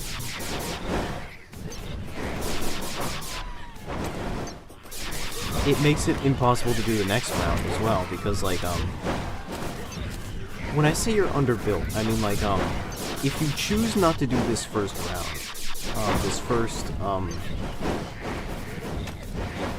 first set of waves, I guess. You won't be able to get the tokens from this round to upgrade your towers, which makes it next to impossible to complete the following round. Let me explain it. So this is like round 1 of this minigame. There are 3 rounds of this minigame that occur throughout various stages of the game's progression.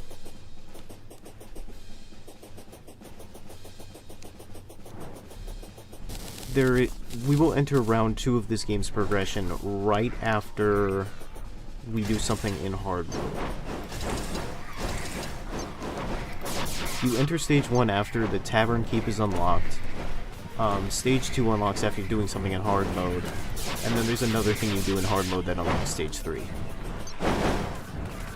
If you don't complete stage 1 before entering stage 2, you don't really have the money for the tower upgrades for stage 2, which makes it incredibly difficult to do stage 2 without, like, really good equipment.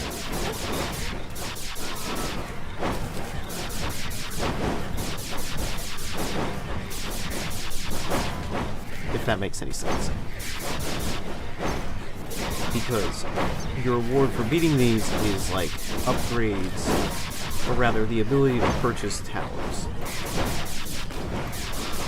So imagine you have to go into one of these rounds without any sentries, without any towers. That's basically what it's like to go onto the second difficulty if you've never done this before.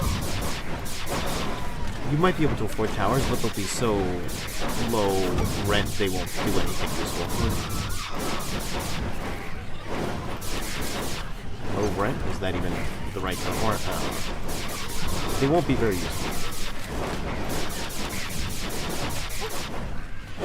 I think this game is a lot easier to... This is a dumb way to put it. This game is a lot easier to understand when you understand it. Like, once you've played it, you kind of, like, understand it, what people are talking about, in relation to what they're saying a lot better. Or rather, how to put this? A lot of the nonsense that comes out of my mouth, I think, would make a lot more sense if you kind of understood what was happening on screen, you know? Anyway, we did it. We have enough defender medals for a new item. We didn't get a war table from that, though. How annoying.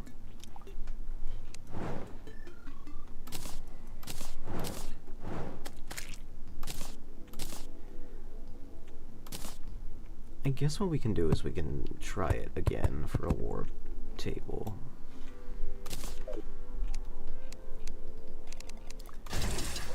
Your reward, by the way, for completing it the first time is you get to play sentries outside of the minigame. You can't play sentries outside of the minigame unless you play it once. And they do have their uses.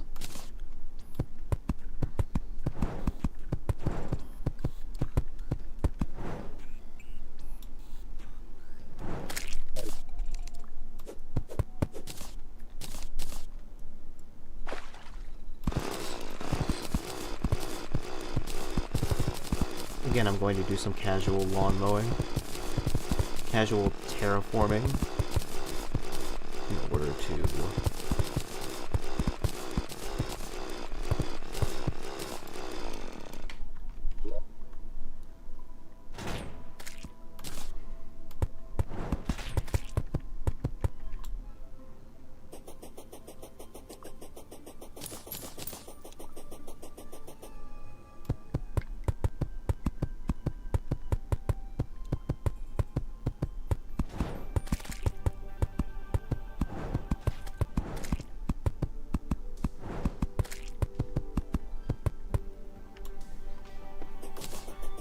My hope is that by doing this, most of the enemies will come in through a flat space rather than, like, weirdly jumping around and stuff like that. It's not a big problem. I seem to be able to hit them anyway.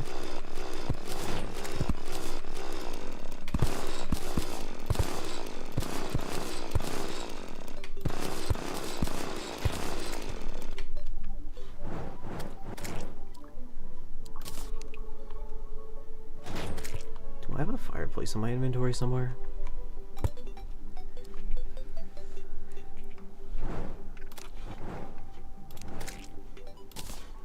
The whole reason, like, I'm digging this hole right here is to put a campfire and a...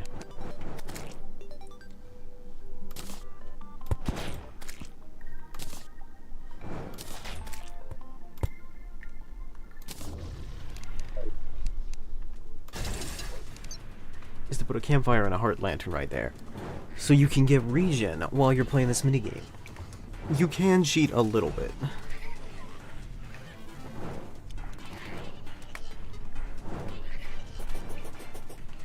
Alright, it does look like they're coming in through that portal on that side. And it does look like the portal basically ends on that side too, so... seems like they'll largely come in flat.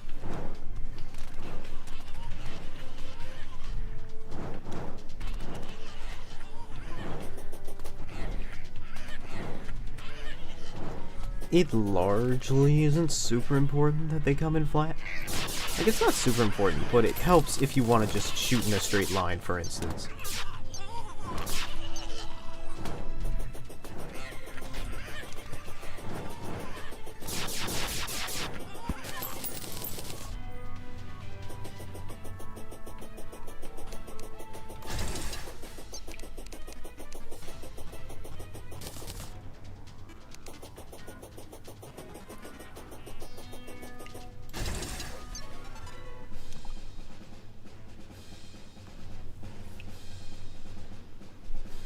I can't say that there's a tremendous amount of strategy to this video game. You just kind of you set it and forget it. You lay down the towers, and it usually works. Typically, towers that aim and hit things are better because there are a few towers on the ground that exclusively hit ground enemies, and those aren't so great because they'll be flying enemies later on.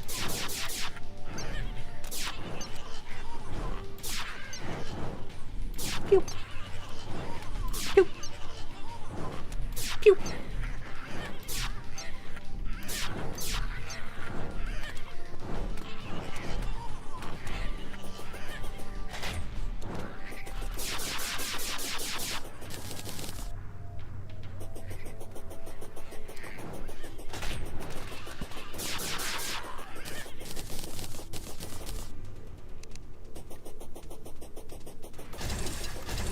There are some gimmicks that this game does not let you get away with, like putting traps in front of the portals. Oh, you can put sentries in front of the portals, make no mistake, but you can't put like player-made traps in front of the portals. You can put certain magic items in front of the portals though, and that's pretty cheeky.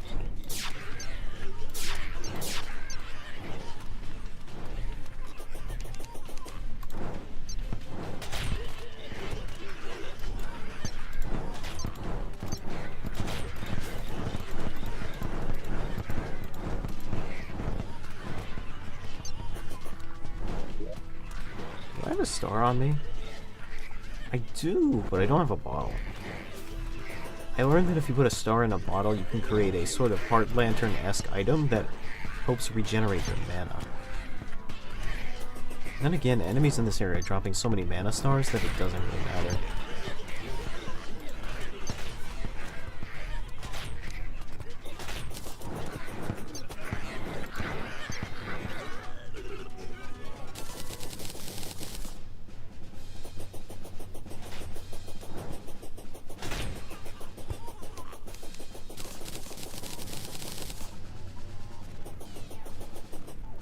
I'm missing one. I should have 30.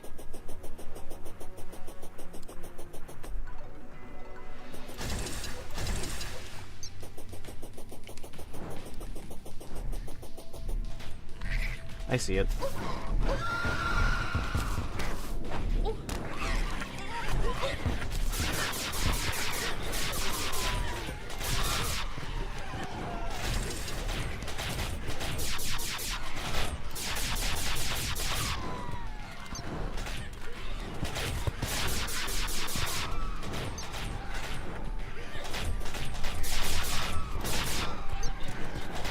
One has to wonder if Dungeon Defender is an Orcs Must Die ripoff, or if Orcs Must Die is a Dungeon Defenders ripoff.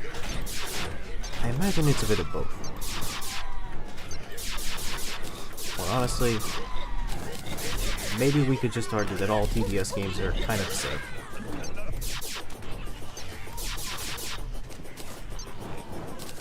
Let's be real. It's all a Bloons Tower Defense ripoff.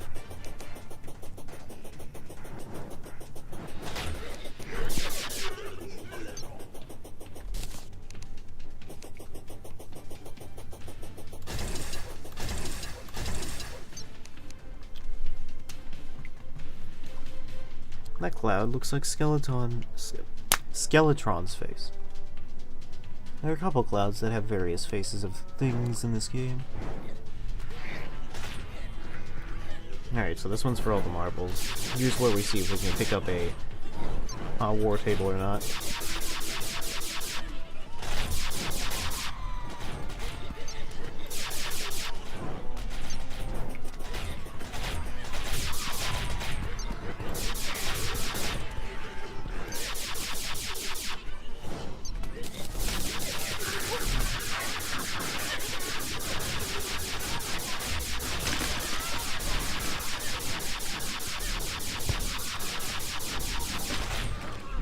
Hey, he dropped the war table. Great. I bet he thought we were going to have an engaging boss fight, but he didn't know that I could hold down the mouse button.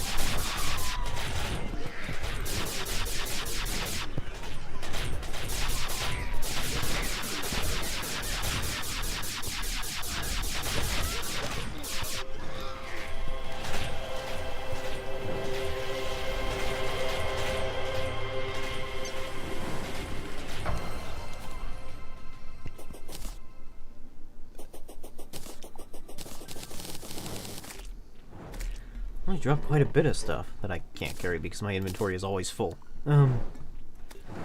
Squire shield. That's our war table.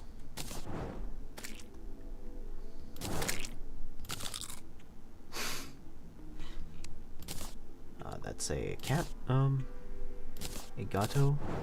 Dark mage mask. Well, that looks ridiculous.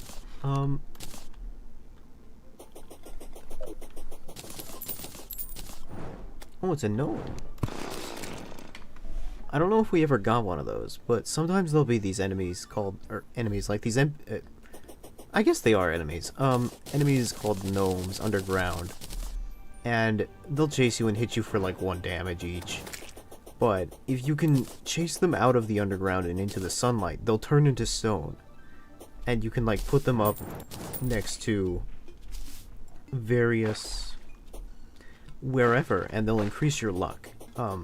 They're good luck charms, basically. Yeah, I guess we don't have a garden gnome.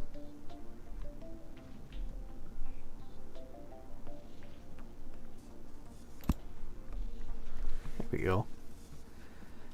He'll give bonus luck in the area for better drops and such and such.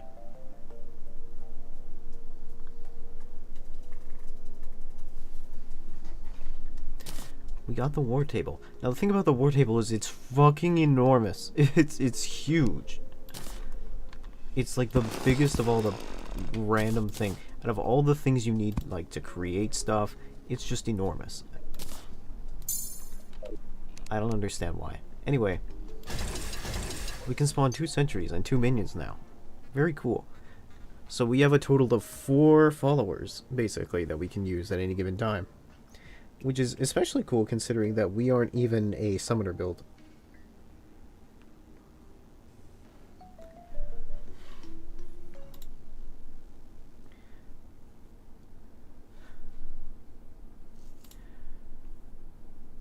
So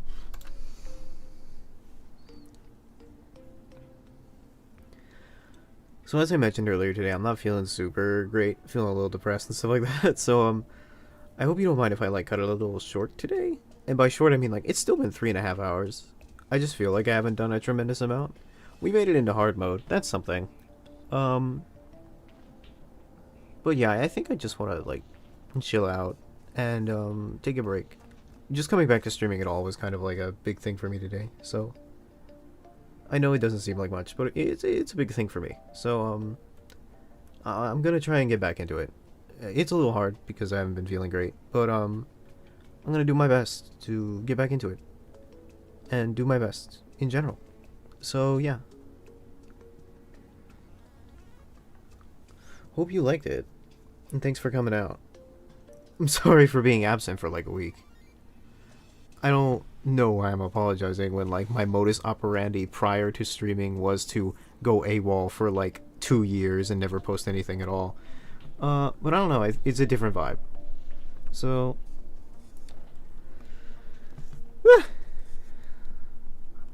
I'll be back soon. I don't plan on quitting. I'm just having a rough time right now. So, oh yeah, Amanda the party girl is here. I think she should move to the Hollow. She's kind of a... Yep, she's there. The party girl largely doesn't have a real tangible use. She's largely cosmetic, so it's not super important. But yeah, we'll be back with this, I think. I'm committed to completing this game on stream. So, we'll be back. Thanks for coming out. Thanks for watching. And yeah, that's about it. I'll see you. Oh, and I think I'll try to set up an Ethernet port so the stream doesn't skip. Alright. Bye.